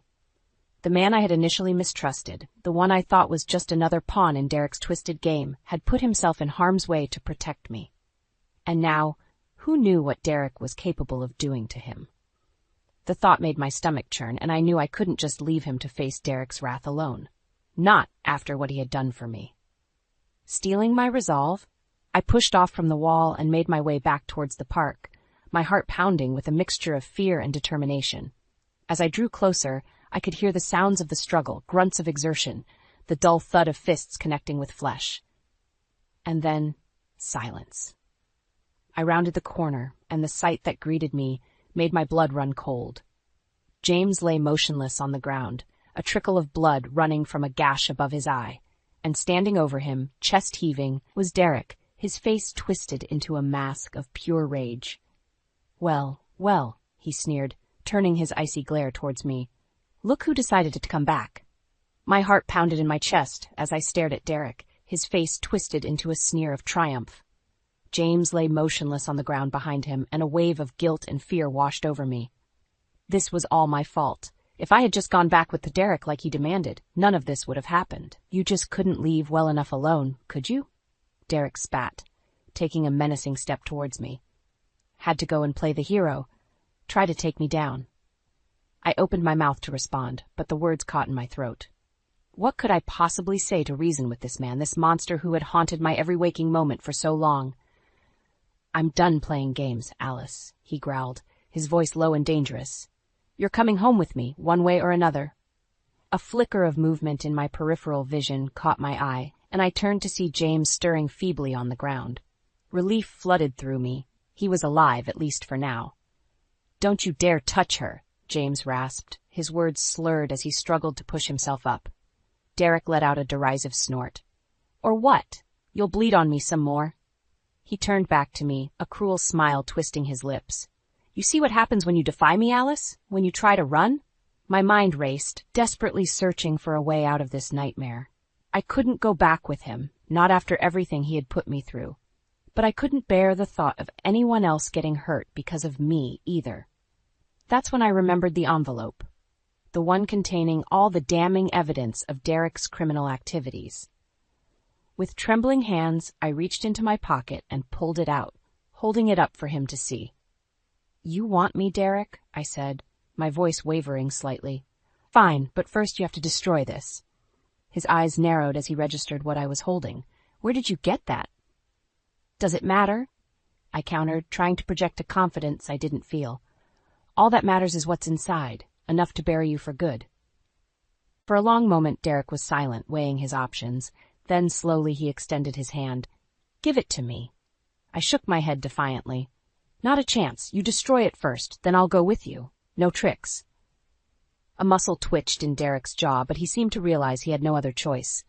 With exaggerated care, he reached into his jacket and pulled out a sleek silver lighter. Our eyes locked as he flicked it open, the tiny flame dancing in the evening breeze. "After you," I said, nodding towards the envelope. Derek's lips curled into a sneer, but he did as I asked, touching the flame to the corner of the envelope. The papers inside caught fire instantly, and he dropped it to the ground, watching impassively as the evidence went up in smoke. "There," he said, grinding the ashes beneath his heel. "Now come along, like a good girl." I felt sick to my stomach, but I had no other choice. Squaring my shoulders, I started to move towards him, my heart heavy with dread. That's when I heard it, a faint ringing sound coming from the bushes nearby. Derek froze, his brow furrowing in confusion. Then, to my astonishment, a figure emerged from the shadows, holding up a sleek black phone. "You really should be more careful with your secrets, Derek," a familiar voice rang out. "You never know who might be listening." "Mia?"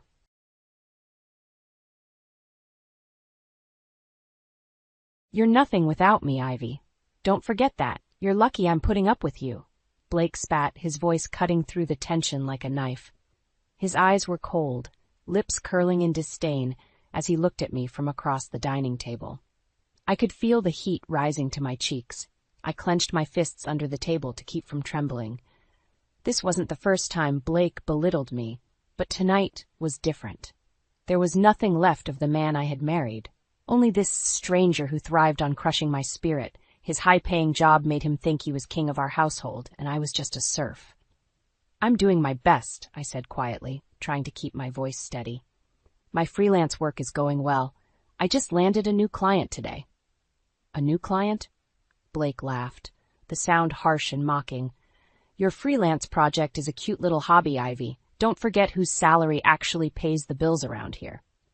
He leaned back in his chair, crossing his arms. "Graphic design," he sneered as if the very words were beneath him. "What would you even do without me? You'd be penniless. Remember that." I felt my frustration bubbling over. This wasn't about the bills or money. It was about respect, something Blake seemed to have forgotten. "Blake, this is important to me. It's a real job, even if you don't see it that way. I'm contributing, too." Blake's expression hardened. "You're contributing nothing but headaches. I manage the finances. I make the tough decisions. You play on your computer. There's a big difference." The air felt thick with unspoken anger. He always managed our money, giving me just enough to get by. Even groceries felt like an uphill battle. But despite the control, I had been putting money aside little by little without Blake knowing. Blake stood up abruptly. "I'm done with this conversation." His tone was final, absolute, meant to put me back in my place. "Clean up the kitchen. I'm going to bed." As he walked away, I could feel the tears welling up, but I swallowed them back. Not tonight. I wouldn't let him see me break. Not again. In the quiet of the kitchen, I scrubbed the dishes with more force than necessary, trying to wash away the frustration clinging to me. Later, I sat at my small desk in the living room, my computer screen glowing softly. Blake's words echoed in my mind, but they fueled something new within me. Not fear. Not sadness. Determination. Sophie's text notification popped up on my phone. "How's it going tonight?" I hesitated, but replied truthfully. "Same old. Can we talk tomorrow?" Of course. Anytime. He was my lifeline, the one person who saw through Blake's facade and encouraged me to stand up for myself. I took a deep breath and opened my project files. Seeing the colorful, creative work in progress was like a balm to my wounded pride. This was mine. This was my future. Blake's condescending laughter still rang in my ears, but I focused on the design before me, vowing silently that I wouldn't let his words define my worth. I would prove him wrong. This fight wasn't over, not by a long shot. With renewed determination, I began working on my project, each click of the mouse a step towards reclaiming my life from Blake's shadow. The next morning, the smell of coffee greeted me as I entered the kitchen. Blake sat at the table, his head buried in the morning paper. He didn't even look up as I poured myself a cup. "Don't forget to pick up my dry cleaning," he said, his tone authoritative. and we need to talk about your spending. You've been going over budget on groceries again." I bit back my retort. It seemed everything I did was wrong in his eyes. "Sure, I'll take care of it," I muttered, grabbing my coffee and heading for the door. Outside, the crisp air was a relief from the stifling tension inside. I made my way to Sophie's place across the street, grateful for the brief escape. She opened the door almost immediately, a concerned look on her face.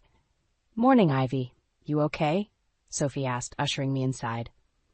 I sank into her comfy couch, finally able to breathe. "Same old," I said, shrugging. "Blake had another meltdown over money this morning." Sophie shook her head, handing me a steaming mug of tea. "You deserve better than this, Ivy. You're talented and hardworking. Have you thought about setting up a separate account? Something he can't touch?" A glimmer of hope sparked inside me. "Actually, I already have one. I've been saving what I can from my freelance earnings. It's not much, but it's something." Sophie's eyes lit up. "See? You're already making moves. Just keep building on that. You need to be ready for anything." I nodded, feeling a renewed sense of determination. "Thanks, Sophie. I don't know what I'd do without you." She gripped my hand reassuringly. "You're stronger than you think, Ivy. Just keep pushing forward." Back home, I sat at my computer, diving into work. The project flowed effortlessly, my client's excitement contagious. But it wasn't long before Blake's looming presence interrupted my focus. "Ivy, come here," he barked from the living room. I hurried over, feeling my stomach knot. Blake was standing, arms crossed. "I looked through our finances. We're tight this month. You've been spending too much again." "That's not fair," I replied, trying to keep my voice calm. "Prices have gone up. I'm doing the best I can with what you give me." His eyes flashed with anger. "You always have an excuse that maybe if you focused less on your art and more on running this household, we wouldn't have these problems." I said nothing, my jaw clenched tight. Any response would only escalate the situation. Blake sighed in exasperation. "Just be more careful, okay? I'm tired of having this conversation." I nodded, turning away before he could see the tears threatening to spill over. Back at my desk, I forced myself to focus on my work again, using the creative process as a sanctuary from his relentless criticism. Later, as I stepped out to run errands, I found myself crossing paths with Vanessa, Blake's colleague. She flashed me a polite smile, seemingly unaware of the storm brewing in my marriage. Little did she know, she was part of it. At the grocery store, I carefully budgeted with the meager amount Blake allowed.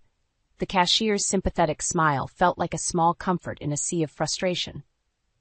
As I loaded the bags into my car, my phone buzzed. Another client inquiry. Small victories, I thought, starting the engine and heading home. The day passed in the same tense rhythm. By nightfall, the house was silent, Blake already asleep. I stood at the window, looking out at the darkened street. Sophie's encouraging words echoed in my mind. Just keep pushing forward. Taking a deep breath, I returned to my desk, immersing myself in my work. I was building something that was mine and mine alone, steadily chipping away at the chains Blake had wrapped around my life. This was just the beginning. "Can you please make sure dinner is ready by 6?" Blake called out from the living room, his voice dripping with entitlement. I took a deep breath, pausing my work to answer him. "Sure, Blake. I'll start cooking in a bit." "Better be on time this time," he muttered, barely loud enough to hear. I gritted my teeth, pushing down the surge of irritation. Later at Sophie's place, I shared my struggle with her. "I can't keep living like this. He's relentless, Sophie." "Why don't you take on more freelance projects?" she suggested over a cup of coffee. "Save more money. Build a safety net." I nodded, the idea growing roots in my mind. I'm already taking as many as I can handle without him noticing. But you're right. I need more. "Sophie," I leaned closer. "There's something else. I think Blake's having an affair." Her eyes widened. "Are you sure?" "Not yet," I admitted. "But I found a hotel receipt in his jacket. I need more evidence." Sophie squeezed my hand. "Be careful, Ivy, but you deserve to know the truth." Back at home, I waited for Blake to leave for work the next morning. As soon as he was out the door, I rummaged through his things, finding nothing substantial. Frustrated, I decided to bide my time, watching for more clues. Days later, I found what I was looking for. Another receipt, this time from an expensive restaurant, slipped from his briefcase. My heart sank, but I kept my face neutral. That night, I didn't say a word about it. Instead, I focused on work and took on more projects, each completed job bringing me a bit closer to independence. My secret savings grew steadily, despite Blake's constant attempts to undermine my confidence. About a week later, an opportunity presented itself. Blake was called out on a late-night work emergency. Realizing my chance, I searched through his jacket pockets again, finding a forgotten note with Vanessa's name and phone number. I snapped a picture of it with my phone, my suspicions solidifying into certainty. That weekend, Blake announced he had a late meeting with a client. "Don't wait up," he said, grabbing his keys. The air was thick with unspoken tension. I watched him walk out, a mixture of anger and resolve bubbling inside me. I waited half an hour before making a call to the hotel he had visited. "Hello, I'm looking for Blake Parker's room," I said, masking my voice's tremble. "Blake Parker is staying in room 204? The receptionist confirmed cheerfully. There it was, the confirmation I dreaded and yet needed to hear. As I hung up, my phone buzzed with a message from Sophie. "You okay? Do you need anything?" "I'm good, thanks," I replied, the weight of my discovery pressing down on me. Blake returned late, reeking of guilt and expensive cologne. I bit back the urge to confront him, knowing I needed to be strategic. Patience would serve me better now. Instead, I continued my routine, recording his verbal abuse and keeping track of every shifty move. My carefully curated evidence grew piece by piece. One final straw would snap the fragile thread of my tolerance. At Sophie's suggestion, I began networking more aggressively, boosting my freelance profile. I dove into my work with renewed energy, each completed project a symbol of my found strength. The pieces were falling into place. Blake's arrogance blinded him to the gradual shift in our dynamic. I was no longer trapped. I was preparing to break free, and when the time came, there would be no turning back. I sat across from Sophie, a pile of design mock-ups between us. "These are looking fantastic, Ivy," she said, flipping through the pages. "You think you can take on more clients?" I nodded, determined. "Definitely. I need as many projects as I can get." "Good," Sophie said, smiling. "Let's get you connected with some of my contacts." They're always looking for quality designers. Over the next few weeks, Sophie and I worked tirelessly to enhance my portfolio and network with new clients. Every small success was a victory, boosting my confidence. My savings grew steadily as Blake remained blissfully unaware of my plans. One night, as I worked late on a project, Blake hovered behind me, watching silently. Suspicious but unsure, he finally broke his silence. "What are you doing, Ivy?" "Just finishing a freelance project," I replied calmly, keeping my eyes on the screen. Blake scoffed. "You and these little projects. Make sure you're not neglecting your responsibilities around here." "I'm not," I said firmly. "This work is important to me." He sighed, shaking his head. "Just don't let it interfere with the household. You need to prioritize better." Tension cranked up a notch, but I continued undeterred, knowing I was building towards something bigger. Meanwhile, Blake's behavior grew more erratic. He constantly checked on me, his suspicion fueling a toxic atmosphere at home. One evening, after a particularly heated argument over money, I knew I had to act faster. "Sophie, I need your help," I said, my voice shaky as I explained the latest confrontation. "We'll get you through this, Ivy," she reassured, holding my hand. "Focus on gathering all the evidence you need. I'll help you however I can." The next day, I decided to install a small camera in the living room, discreetly hidden among the books on the shelf.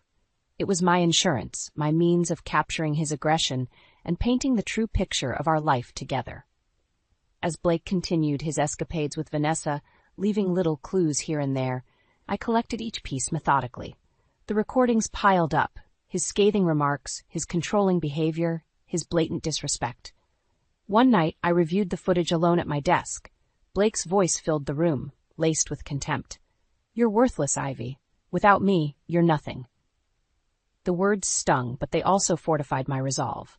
Days later, Blake left his laptop open as he took a call in another room. Heart pounding, I seized the opportunity, quickly accessing his email. There it was, a string of messages with Vanessa, detailing their meetings and expenses. I copied everything, making sure to leave no trace. After he left for work the following morning, I met Sophie in my kitchen. "I've got it all," I said quietly, showing her the evidence. Her eyes widened as she scrolled through the emails. This is enough, Ivy. You can confront him now. You've got everything you need. I nodded, bracing myself. I just need to time it right, when he's least expecting it. That evening, Blake arrived home in a foul mood, grumbling about work. Dinner ready? He barked. It's almost done, I replied, keeping my tone neutral. As we sat down to eat, I watched him carefully, feeling a strange mix of fear and empowerment. Soon, I would confront him, and this charade would end. I had built my case, strengthened my position, and was ready to reclaim my life. With every bite, I steeled my nerves, knowing the moment of truth was fast approaching. The game was nearly over, and this time, I would emerge victorious. Blake stormed through the front door, slamming it behind him. Ivy, we need to talk, he shouted. I looked up from the kitchen table, where I had been working on my latest freelance project. This was it, the moment I had been preparing for. What is it, Blake? I asked, trying to keep my voice steady. He threw his briefcase onto the couch, glaring at me. I want you to quit your freelance work. It's taking up too much of your time. You need to be focused on this household, not your silly hobby. My heart pounded, but I stood my ground. Blake, my work is important. It's not just a hobby. I'm contributing to our finances, and it brings me fulfillment. His face contorted with rage. You call this contributing? What you do is insignificant compared to what I bring in. You need to understand your place, Ivy. Something inside me snapped. I reached for the folder I had prepared, my hands surprisingly steady. Blake, sit down. We need to talk. He looked taken aback, but his arrogance only deepened. This better be quick, he muttered, sitting down. I placed the folder in front of him. Open it, I said. Blake's eyes scanned the documents, printed emails, hotel receipts, financial records. His face turned pale. What is this? He growled, trying to cover his shock. This, I said calmly, is proof of your infidelity and mismanagement of our finances. I've had enough, Blake. I'm done being your doormat. His shock turned to fury. You think this little file is going to scare me, Ivy? You're delusional. Do you honestly believe you can survive without me? I've already started, I replied, my voice gaining strength. I have my savings, a growing client base, and support from people who actually respect me. Blake's eyes narrowed, and he stood up abruptly, leaning over the table. You think you can just walk away from this marriage? I'll make sure you get nothing. You hear me? Nothing. I met his gaze, unflinching. I have enough evidence to ensure you won't be able to control everything anymore. And guess what? I want a separation.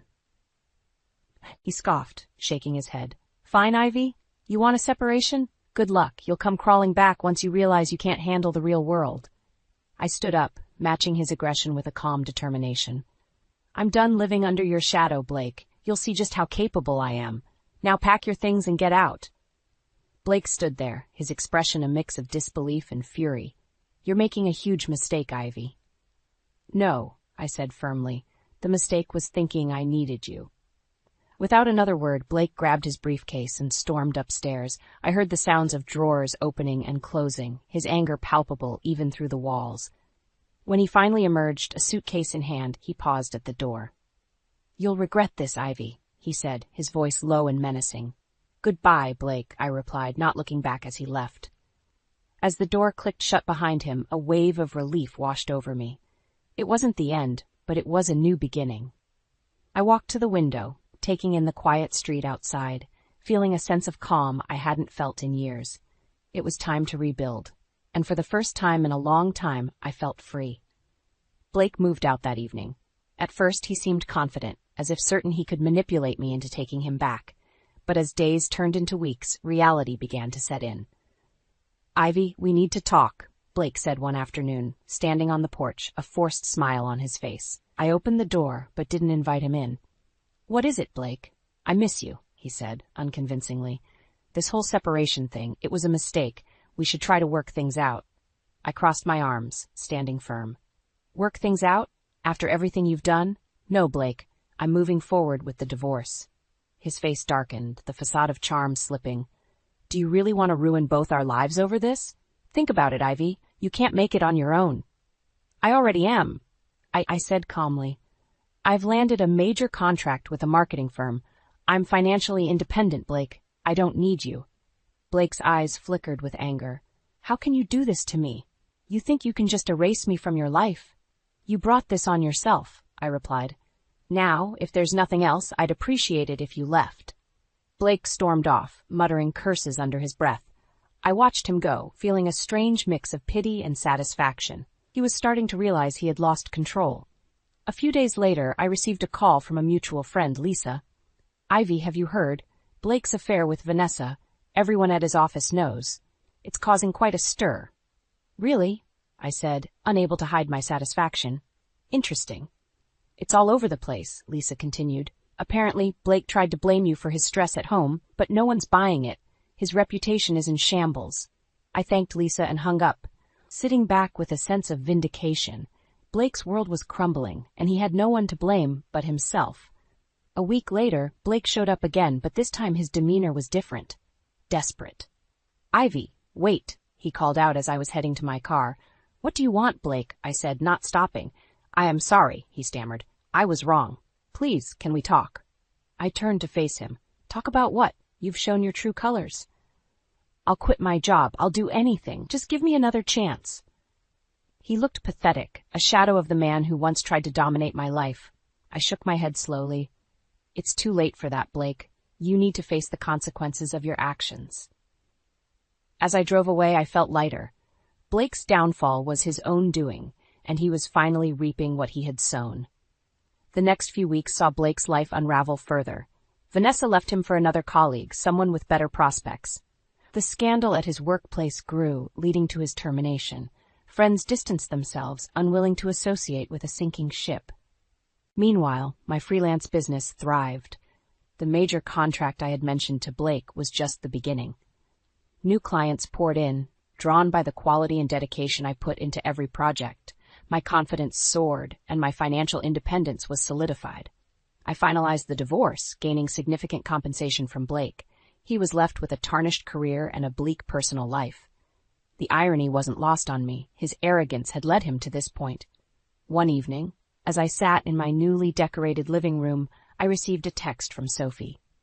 "Celebration dinner tomorrow?" "You've earned it." "Absolutely," I replied, smiling to myself. The future looked bright, and for the first time in years I felt truly free. Blake's chapter in my life was closed, and I was ready for whatever came next. I stood in the conference room, waiting for my meeting with the marketing firm's executives. The glass walls offered a view of the bustling city below. My heart raced with anticipation, but I felt confident.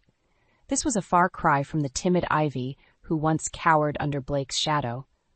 The door opened, and Mr. Thompson, the firm's director, walked in with a warm smile. "Ivy, good to see you again. Come on in."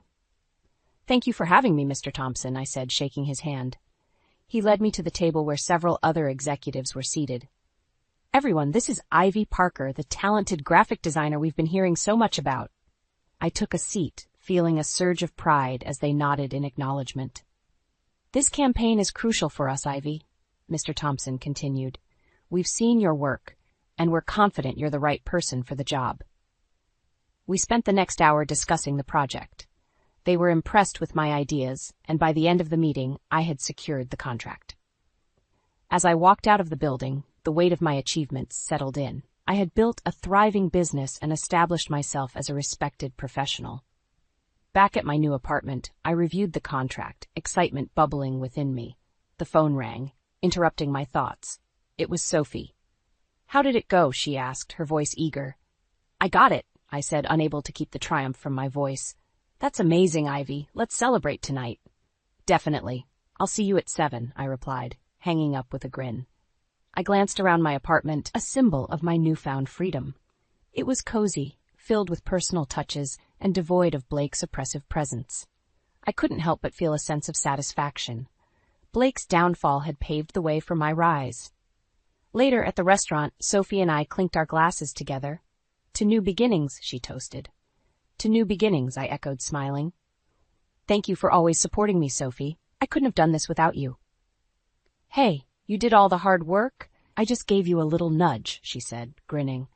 Our laughter filled the air, a stark contrast to the tense, unhappy dinners I once had with Blake. I realized how far I had come, and how much I had gained from walking away. The next morning, I received an unexpected email. It was from Vanessa. "Ivy, I don't know if you'll read this, but I wanted to apologize. I never meant to hurt you. Blake deceived me too. I've left him and moved on. I hope you find peace. I stared at the message, feeling a strange mix of emotions. I had no intention of replying, but it was a reminder of how much had changed. Blake's attempts to reach out continued to fail.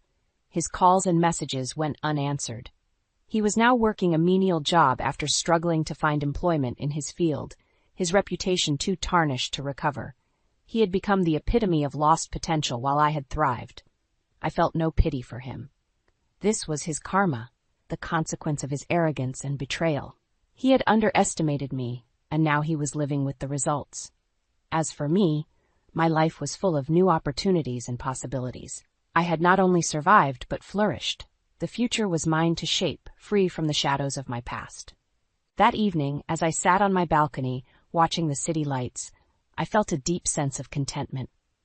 The journey had been tough, but it had made me stronger.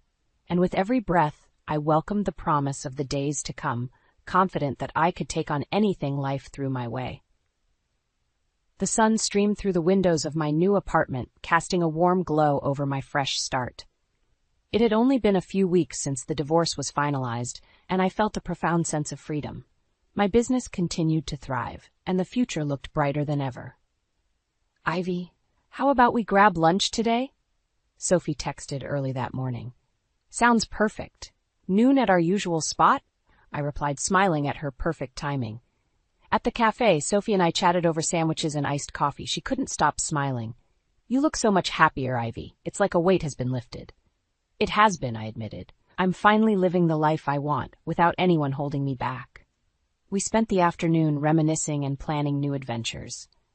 The ease of our friendship was a stark contrast to the tension that used to consume my days with Blake. I felt grateful for every moment of peace and happiness. Back at my apartment, I looked around with pride. Each piece of furniture, every painting on the wall, reflected my taste, my choices. It was a sanctuary of my own making. Later that evening, a knock at the door interrupted my work. I opened it to find Blake standing there, looking disheveled and defeated. "What do you want, Blake?" I asked, keeping my voice steady. "Ivy, please," he begged. "Can I come in?" "No, Blake. Whatever you have to say, you can say it here." He hesitated, his eyes filled with a desperation I had never seen before. "I lost my job, Ivy. Everything's gone downhill since you left. I don't know what to do." I felt a pang of pity, but I stood firm. "That's not my problem anymore, Blake. You made your choices and now you have to live with them." "Please, Ivy," he said, his voice breaking. "I made mistakes, but I've learned my lesson. I need help." I shook my head, the resolve in my voice unwavering. "You took everything from me, Blake. My confidence, my happiness. It's time you learned to stand on your own." His shoulders slumped as he realized the finality of my words. "I don't know what to say," he murmured. "Goodbye, Blake," I said, closing the door. As the lock clicked into place, I felt a sense of closure. The chapter with Blake was truly over. Over the next few weeks, life continued to flourish. My business grew even more successful, and I found joy in every new project and client interaction. Sophie and I celebrated each victory, big and small, her support unwavering. One crisp autumn morning, I found myself standing in front of a beautiful old building in the heart of the city. With my newfound success, I was ready to invest in an apartment of my own, a place even more representative of the new life I had built. I signed the papers with a mix of excitement and pride. That evening, Sophie and I toasted to new beginnings in my soon-to-be home. "To your amazing journey, Ivy," she said, raising her glass. "You've come so far, and I'm so proud of you." "To us," I replied, clinking glasses. "To the future and all the adventures it holds." As we sat on the balcony, overlooking the bustling streets below, I realized how much had changed since Blake had walked out of my life. His downfall had been his own doing, and I had not just survived, but thrived. I was more than the sum of his betrayal. I was resilient, independent, and ready to embrace whatever life brought my way. In the quiet of the night, I felt content and hopeful. The journey had been long and challenging, but every step had led me here, to a place of peace and newfound strength. The future was mine to write, and it brimmed with endless possibilities.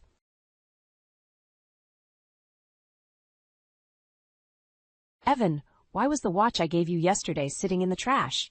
You thanked me for it when you received it. Didn't you like it?" My voice trembled with a mix of confusion and anger. Evan looked up from his lobster, eyebrows raised, completely unfazed. "What are you talking about, Jessica? It's just a watch." "Just a watch." I put down my fork, my hand shaking. "It was an anniversary gift. You said you loved it. Now I find it in the trash?" He sighed, exasperation etched on his face. "Maybe it slipped my mind. It's not that big of a deal." I clenched my fists under the table, my nails digging into my palms. "Not that big of a deal? You tossed a gift I saved up for months to buy. Why are you dismissing this like it's nothing?" Evan's eyes turned cold. "Jessica, do you always have to make everything about you? We're here to celebrate my promotion. Can't we just enjoy the evening?" "I want to enjoy the evening, Evan, but how am I supposed to when you clearly don't respect me or my feelings?" I leaned forward, trying to contain my rising frustration. He leaned back, crossing his arms. "I respect you, but you're overreacting. It's just one gift. Don't blow this out of proportion." I swallowed the lump in my throat. "This isn't about the watch, Evan. It's about your attitude. You've been so distant lately, like I don't matter." He rolled his eyes. "Jessica, I've been busy with work. You wouldn't understand the pressures I'm under." My voice dropped to a whisper. "You think I don't understand pressure? I manage the house, I take care of Lily, and I work too. But at least I try to make you feel special." Evan scoffed. "Look, I'm here now, aren't I? Can we just drop it?" I struggled to hold back tears, but I knew I couldn't ruin the night further, especially in a public place. I took a deep breath and nodded. "Fine, let's drop it." The rest of the dinner was a strained silence, the joyous occasion overshadowed by the suffocating tension between us. Even the lavish setting of the restaurant couldn't mask the coldness that enveloped our table. As the waiter brought the dirt, Evan's phone vibrated. He glanced at the screen. "It's a work call. Excuse me." He stood up and walked towards the exit. I stared at his untouched creme brulee and sighed. Was this really my life now? Always second to his job, always discarded like the watch. When he returned, he slid back into his seat with a forced smile. "Sorry about that. Crisis averted." "Maybe next time just leave the phone," I said, unable to keep the edge out of my voice. He didn't respond, just continued eating like nothing had happened. I watched him, trying to decipher the man I married 12 years ago. Where had we gone wrong? As we left the restaurant, Evan's hand brushed mine. For a fleeting moment, I hoped he would show some sign of remorse, but his grip was limp, indifferent. He hailed a cab, and we headed home in silence, the darkness of the Chicago night mirroring the chasm between us. When we arrived, Evan went straight to his office. I wandered into the living room, sinking into the couch. I could hear Lily's soft breathing from her bedroom. "Mommy?" Her small voice startled me. "Lily, sweetie, what are you doing up?" I asked, patting the spot next to me. "I couldn't sleep. I had a bad dream," she said, climbing onto my lap. I hugged her tightly, drawing comfort from her warmth. "It's okay, baby. Mommy's here." But as I held her, the uncertainty gnawed at me. Evan's behavior tonight was just the tip of the iceberg, and I had a sinking feeling there was much more lurking beneath the surface. As I tucked Lily back into bed, I made a silent vow. Whatever it took, I would get to the bottom of this. I would uncover the truth, no matter how painful it might be. The next morning, I stood over the sink, lost in thought as I scrubbed the dishes. Lily was coloring quietly at the kitchen table. The sun shone through the window, casting a warm glow, but the tension from last night's dinner still hung heavy. Evan walked into the kitchen, dressed for work, tying his tie with a quick, precise motion. "Good morning," he said curtly. "Morning," I replied, trying to keep my tone neutral. He poured himself a cup of coffee, ignoring the tension in the air. "So what's the plan for today?" "Just the usual," I said. "Lily has ballet class, and I'll be working on a project from home." Evan nodded, barely paying attention. "All right, I'll be late tonight. Big meeting." I felt a familiar pang of frustration. "You seem to have a lot of those lately." He sighed, clearly irritated. "Jessica, why do you have to check up on every little thing? I told you the watch was probably cheap anyway. Is this some kind of test or something?" My grip tightened on the sponge. "It's not about the watch, Evan. It's about you acting like you don't care." "And here we go again," he muttered, rolling his eyes. "I'm late. We'll talk about this later." "No, we won't," I whispered to myself as he walked out the door. I listened to the sound of his car pulling away, feeling the familiar mix of anger and helplessness. "Mommy, are you okay?" Lily asked, looking up from her drawing with wide, innocent eyes. I forced a smile. "I'm fine, sweetie. Just a little tired." She nodded and went back to her coloring, satisfied with my answer. I stared at his empty coffee cup, then wiped the kitchen counter with more force than necessary. After getting Lily ready and dropping her off at ballet class, I parked near a cafe to gather my thoughts. I needed to do something, anything, to understand what was going on with Evan. Later that evening, as I was folding laundry, I decided I couldn't ignore my instincts any longer. I picked up my phone and called Anna, my best friend. "Hey, Jess," Anna answered, her voice warm and comforting. "Anna, I need to talk," I said, fighting to keep my voice steady. "Of course. What's up?" "It's Evan. He's been acting so strange lately, and last night, well, it wasn't good. I found the watch I gave him in the trash, and he doesn't seem to care about anything anymore." Anna was silent for a moment. "That's horrible, Jess. Do you think something else is going on?" "I don't know," I admitted, "but I need to find out." "Do you want me to come over?"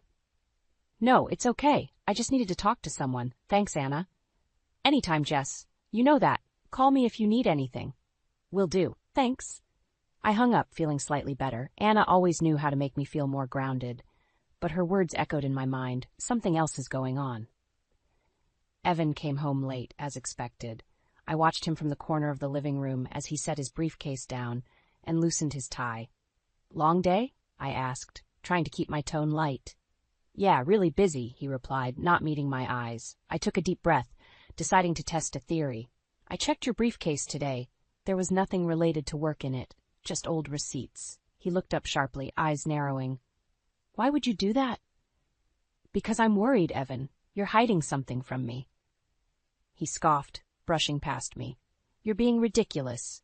Trust me or don't, Jessica, but stop playing detective." As he walked away, I knew I was onto something. His reaction confirmed it. There was more to this than long work hours and forgotten gifts, and I was determined to uncover the truth, no matter what it took. The next evening, once Lily was asleep, I couldn't shake the growing suspicion gnawing at my mind. I decided to take a bold step. I slipped into Evan's office and quietly opened his desk drawers. My heart pounded as I rummaged through stacks of papers and folders. Then, buried under a pile of documents, I found a small envelope. My fingers trembled as I pulled it out and opened it. Inside were several photos, intimate photos of Evan with another woman. Rage and hurt surged through me. This was it. This was the confirmation I dreaded but needed. Evan walked in, catching me off guard. "What the hell are you doing in here?" he snapped, eyes blazing with anger. I held up the photos, my hand shaking. "Do you recognize yourself in these photos, Evan? How could you betray us like this?" His face darkened, and for a moment he looked like a stranger. "You went through my stuff? That's a new low, Jessica." "Don't turn this around on me," I seethed. "You're the one who's been lying and sneaking around." He tried to snatch the photos from my hand, but I pulled away. "These are private. You had no right." "They're proof," I shot back, voice breaking with emotion, "of your betrayal, of everything you've put us through." Evan's expression turned cold and calculating. "Jessica, you always overreact. You think you can come in here, dig through my things, and play the victim? Grow up." I couldn't believe what I was hearing. "You're unbelievable. After everything we've been through, everything I've done for you, this is how you repay me?" He shrugged, completely unapologetic. "Maybe if you weren't so controlling, we wouldn't be in this mess." "Controlling? I trusted you, Evan. I thought we were happy." "Funny thing about happiness," he said with a sneer. "It's different for everyone, and you clearly weren't enough for me." His words stung like a slap in the face. "Then why stay? Why lie and cheat? Why drag me and Lily into this nightmare?" He exhaled sharply, looking almost bored. "Convenience. It's easier to keep things as they are. But now you're pushing, and maybe it's time we change the arrangement." I couldn't let him get away with this, not without a fight. "You think you can have your cake and eat it too? Well, guess what, Evan? I'm done being your convenient wife." He smiled, but it was a cruel, hollow gesture. "Good luck, but don't expect me to play nice when you're tearing apart our lives over some petty jealousy." "This isn't jealousy. It's betrayal. And now, everyone will know the real you." I stormed out of his office, clutching the photos. My determination solidified. This wasn't over. I would expose him for the lying, cheating coward he was. In the living room, I collapsed onto the couch, phone in hand. I dialed the number of a private investigator I had found online a few days ago. "Hello, Mr. Thompson? My name is Jessica Harper. I need your help." He listened as I explained my situation, my voice steady despite the turmoil inside. "We'll get to the bottom of this, Mrs. Harper. I'll start immediately," he assured me. I hung up, feeling a surge of mixed emotions, relief, anger, and a fire that burned brighter than ever. Evan's betrayal had lit a fuse, and I was ready to watch him face the consequences. From the darkness of our once happy home, I was determined to bring the truth to light. This was just the beginning. Evan had no idea what was coming. He'd regret underestimating me. I spent the next few days in a blur of activity, but just setting plans into motion with a resolve I didn't know I had. First, I reached out to Rick Taylor, a sharp attorney recommended by Anna. Rick listened intently as I laid out my situation. "I've informed our lawyers and both of our families. There's no turning back now, Evan," I rehearsed under my breath as I gathered documents for Rick. In his office, Rick reviewed the photos and details I provided. "This is solid. We'll hit him hard with this. Brace yourself, Jessica. This won't be easy, but you've got a strong case." I nodded, relief and apprehension swirling within me. "Thanks, Rick. I'm ready for what's to come." That evening, I packed a few essentials for Lily and myself. Evan was out again, probably with his mistress. I called Anna, who offered us a place to stay for a while. Anna greeted us at her door with open arms. "You're welcome here as long as you need, Jess." With a comforting hug, she ushered us in. "Thanks, Anna. I can't tell you how much this means to me." "No need for thanks. Just make yourself at home," Anna said, showing us to our room. I laid Lily down, her small frame practically swallowed by the big guest bed. She looked so peaceful, unaware of the storm that was wreaking havoc on our lives. The next morning, I met with Rick again to finalize the necessary steps. "I'll prepare the paperwork for the divorce. You've also mentioned you think he's been using your joint account for his affair?" "Yes, I'm almost certain of it. Can we investigate that too?" I asked, determination simmering beneath my calm exterior. Rick nodded. "Absolutely. We'll subpoena his financial records. This could work heavily in your favor." With everything set in motion, I took a moment to breathe. Every step was a small move towards reclaiming my life, but there was a heavy weight in my chest, knowing the toll this would take on all involved. Later that afternoon, I made my way back to our house to collect more of our belongings. Evan was there, hovering by the door, eyes darkened with suspicion. "Running away, Jessica? Thought you'd face your mess like an adult," he sneered. "I'm not running. I'm acting. We're done, Evan. I've already spoken to a lawyer," I said, my voice steady and unyielding. His eyes narrowed. "What good do you think a lawyer will do? You're blowing this up for no reason. Think you can really take me on?" I stood firm, refusing to be intimidated. "I've informed our families and the lawyers. There's no turning back now. You will face the consequences for what you did." He scoffed, but I saw a flicker of worry. "You think you're so righteous. Let's see how long you last without my support." "I'll manage. Unlike you, I can hold my head high," I retorted, grabbing our bags and walking past him. As I left the house, I felt a shift. The house that once symbolized our family was just a building now, one that imprisoned memories of deception and misplaced trust. Back at Anna's place, I hugged her tightly. "Thanks for letting us stay here. It means a lot," I said, the heaviness in my voice echoing my exhaustion and determination. "You're strong, Jess. This will pass. You have a whole future ahead of you," she reassured me, her warmth giving me strength. Every day with Anna's support and Rick's guidance brought a sliver of hope. I wasn't alone. Lily and I would move forward, bringing the truth to light and making Evan face the consequences of his betrayal. This was only the beginning of our new journey, one where we'd eventually find peace and, hopefully, justice.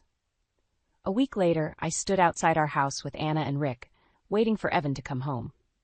Neighbors lingered nearby, sensing the drama about to unfold. The evening air was thick with anticipation. Evan's car pulled up, and he stepped out, his face hardening as he saw the small gathering. "What's this about, Jessica?" he demanded, walking toward us. I took a deep breath, my pulse racing. "This is about the truth. How could you even think of keeping Lily and me in the dark while you played house with someone else? And now, you'll pay the price. Evan's eyes flicked to Rick, then back to me. Are you really doing this? Making a spectacle in front of our neighbors? Pathetic. I held my ground, unswayed by his derision. What's pathetic is your arrogance and deceit, Evan. Everyone deserves to know who you really are. Anna stepped forward, her presence a silent support. You've hurt Jess deeply, Evan. She deserves better, and she's finally standing up for herself. He sneered at her. Mind your own business, Anna. This is between me and Jessica. I couldn't hold back any longer. It's everyone's business now. Do you see them, Evan? I pointed to the neighbors gathering around. They see you for what you are, a liar and a cheat. Rick handed me a stack of papers. These are the documents detailing your embezzlement from our accounts, Evan. We have proof you funded your affair with money meant for our family. I watched the color drain from his face. This is outrageous. You have no right. Rick interjected smoothly. Actually, Jessica does have the right. We'll be conducting a full audit of your finances. This won't end well for you. The neighbors murmured, their whispers fueling the air with curiosity and judgment. Evan's facade began to crumble, the weight of his actions pulling him down. You think you can ruin me with this circus? His voice trembled, anger giving way to fear. You've ruined yourself, Evan. This is just the beginning of the consequences. Everything you've tried to hide will come to light, I said firmly. As if on cue, a woman appeared from the shadows. Samantha, Evan's mistress. Her face paled when she saw the crowd. Evan, what's going on? He turned to her, panic flashing in his eyes. Samantha, go back to the car. But it was too late. The damage was already done. Your lies have caught up with you, Evan, I said, my voice steady. Our neighbors, our families, they all know now. You can't hide anymore. Rick stepped forward with finality. Public humiliation is just the start, Evan. There's a legal storm heading your way. Divorce, financial audits, and professional disrepute. Prepare yourself. Evan looked like a cornered animal, his confidence shattered. You're doing this to hurt me, Jessica? Is that what this is all about? This is about justice. You won't walk away from this unscathed. It's time you face the repercussions of your actions, I declared. The crowd watched in silence, the air thick with the weight of Evan's downfall. His once pristine reputation lay in tatters, exposed for all to see. As I turned to leave, Anna and Rick by my side, I felt a sense of closure. The path ahead would be tough, but this confrontation was a pivotal step toward reclaiming my life. Evan's judgment was just beginning, and I wasn't alone in this fight. For the first time, I felt true, unwavering resolve. As we walked away, I glanced back one last time, seeing Evan standing there, surrounded by the wreckage of his deceit. It was a sight that cemented my determination. The truth was out now, and there was no turning back. The following week, I found myself in Rick's downtown office once again.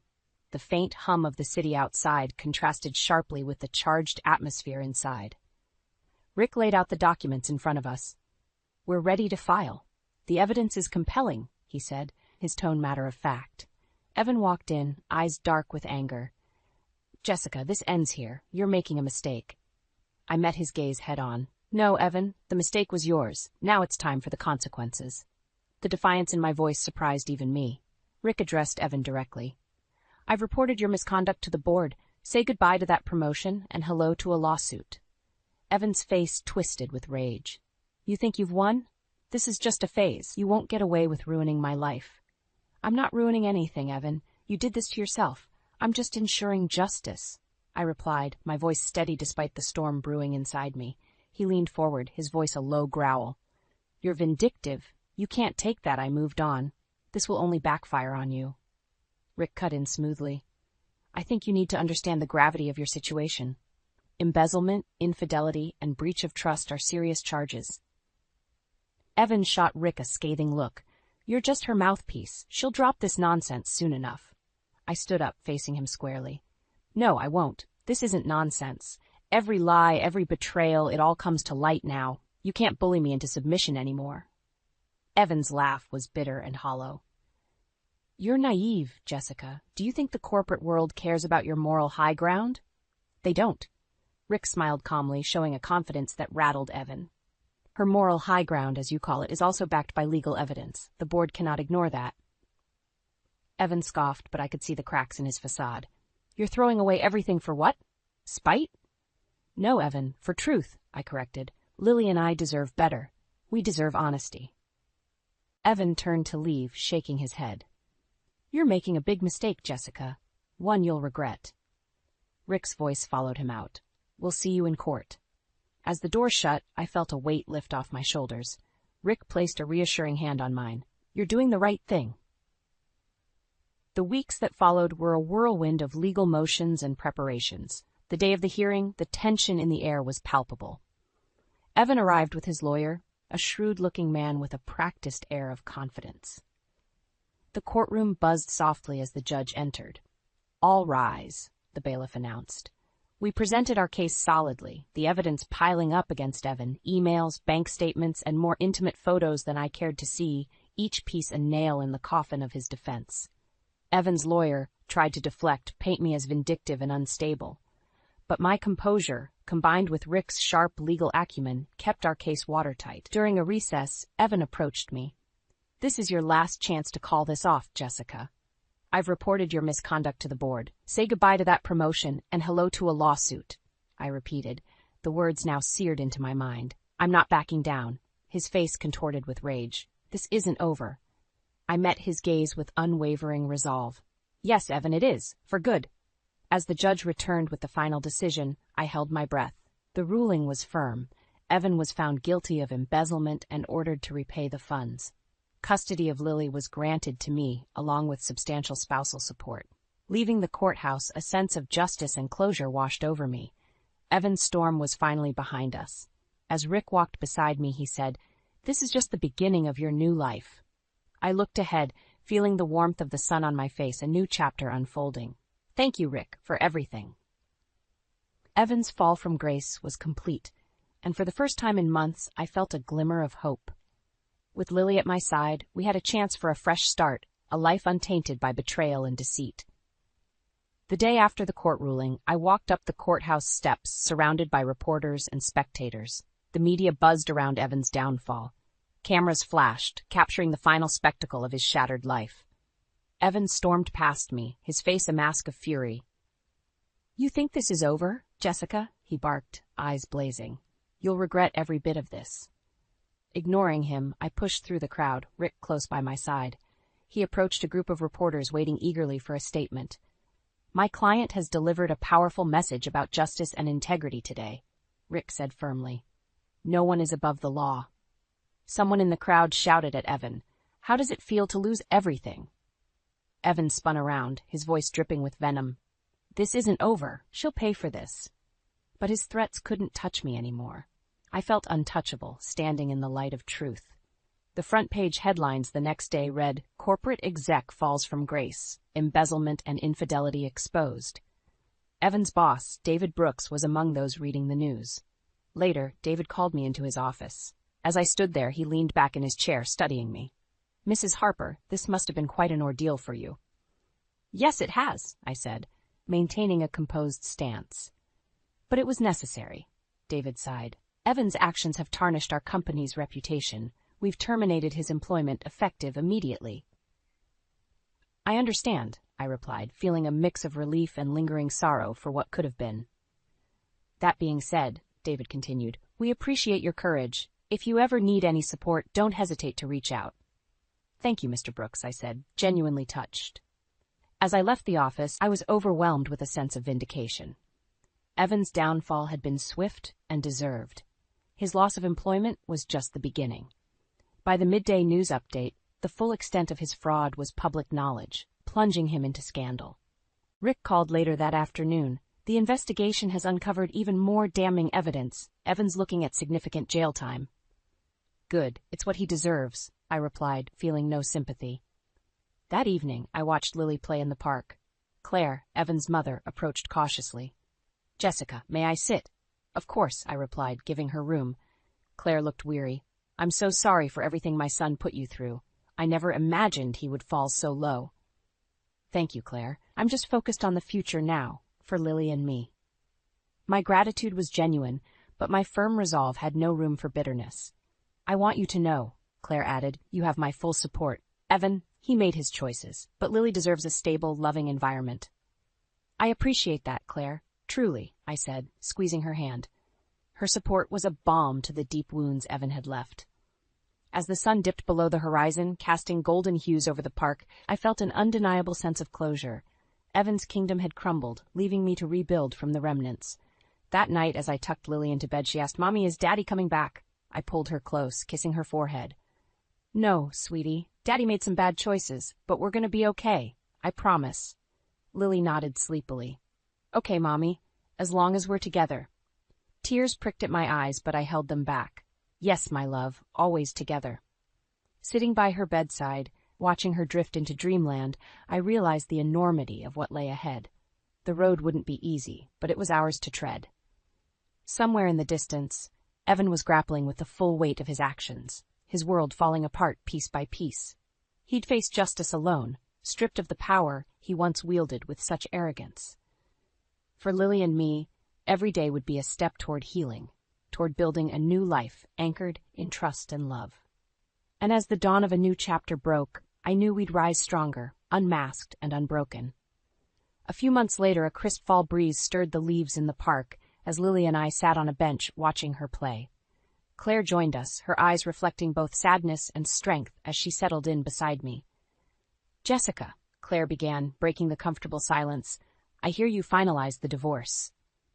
I nodded, watching Lily's laughter fill the air with innocence. "Yes, it's all done now. I have full custody of Lily, and we're focusing on moving forward." Claire sighed, her shoulders slumping slightly. "I'm relieved to hear that. You both deserve peace and happiness after everything Evan put you through." I responded with a soft smile. "Thank you, Claire. Your support has meant the world to us." She reached for my hand, squeezing it gently. "Evan's disgrace has been hard to bear, but he made his choices. It's a hard pill to swallow, but he's paying the price for his actions." "Has he reached out to you?" I asked, curious but cautious. "A few times," she admitted, "but I told him I couldn't condone what he did. I won't enable his behavior. And I've made it clear that my allegiance is with you and Lily." Tears welled in my eyes, gratitude swelling in my chest. "Thank you for standing by us, Claire. It's been a harrowing journey, but knowing you're with us has made it a bit easier." Claire's face softened. "You've shown remarkable strength, Jessica, more than anyone should have to, but you're starting anew, and that's what's important." Our conversation was interrupted by Lily running up to us with a bright smile. "Mommy, can we go to the ice cream shop now?" I chuckled, ruffling her hair. "Sure, sweetie. Claire, would you join us?" Claire's eyes sparkled with affection and she smiled. "I'd love to." As we walked to the nearby ice cream shop, the past few months' struggles felt like they were finally behind us. We ordered our treats, and Lily's delighted giggles filled the air, a testament to the happiness she deserved. While we were seated, savoring our ice cream, Anna showed up unexpectedly. Spotting her, I called her over, grateful for yet another source of support. "Hey, Jessica." "Claire," Anna greeted, pulling up a chair. "How's everything?" "Getting better," I replied, genuinely feeling the weight of truth. "Each day is a little brighter." Claire nodded in agreement. "We're taking it one step at a time, but there's hope." Anna smiled warmly. "That's the spirit. You're stronger than you realize." Our conversation shifted to lighter topics, the bond of friendship and family providing a sense of normalcy. It was a reminder that life could be good again, untainted by Evan's betrayal. Later that night, as I tucked Lily into bed, she looked up at me with those wide, innocent eyes. "Mommy, are we happy now?" I kissed her forehead, feeling a warmth spread through my soul. "Yes, my love, we are happy and will keep finding new ways to be even happier." Lily nodded, satisfied with my answer, and drifted into a peaceful sleep. Standing by her bedside, I reflected on the journey. Evan's downfall had been necessary for our freedom, and though it was painful, it illuminated the path to a better future.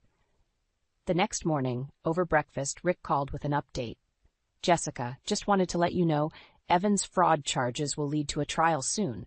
His former company has decided to pursue legal action."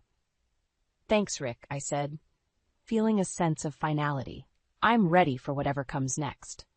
Claire looked up from her coffee and asked, "What's next for you, Jessica?" "I'm focused on Lily and our future now," I answered with a serene smile. "We've shed the past, and it's a clean start." As I said it, I felt the truth of those words settle in my heart. In the end, justice had been served, and the foundation for our new life was strong. We would face the future unmasked, resilient, and ready for whatever came our way.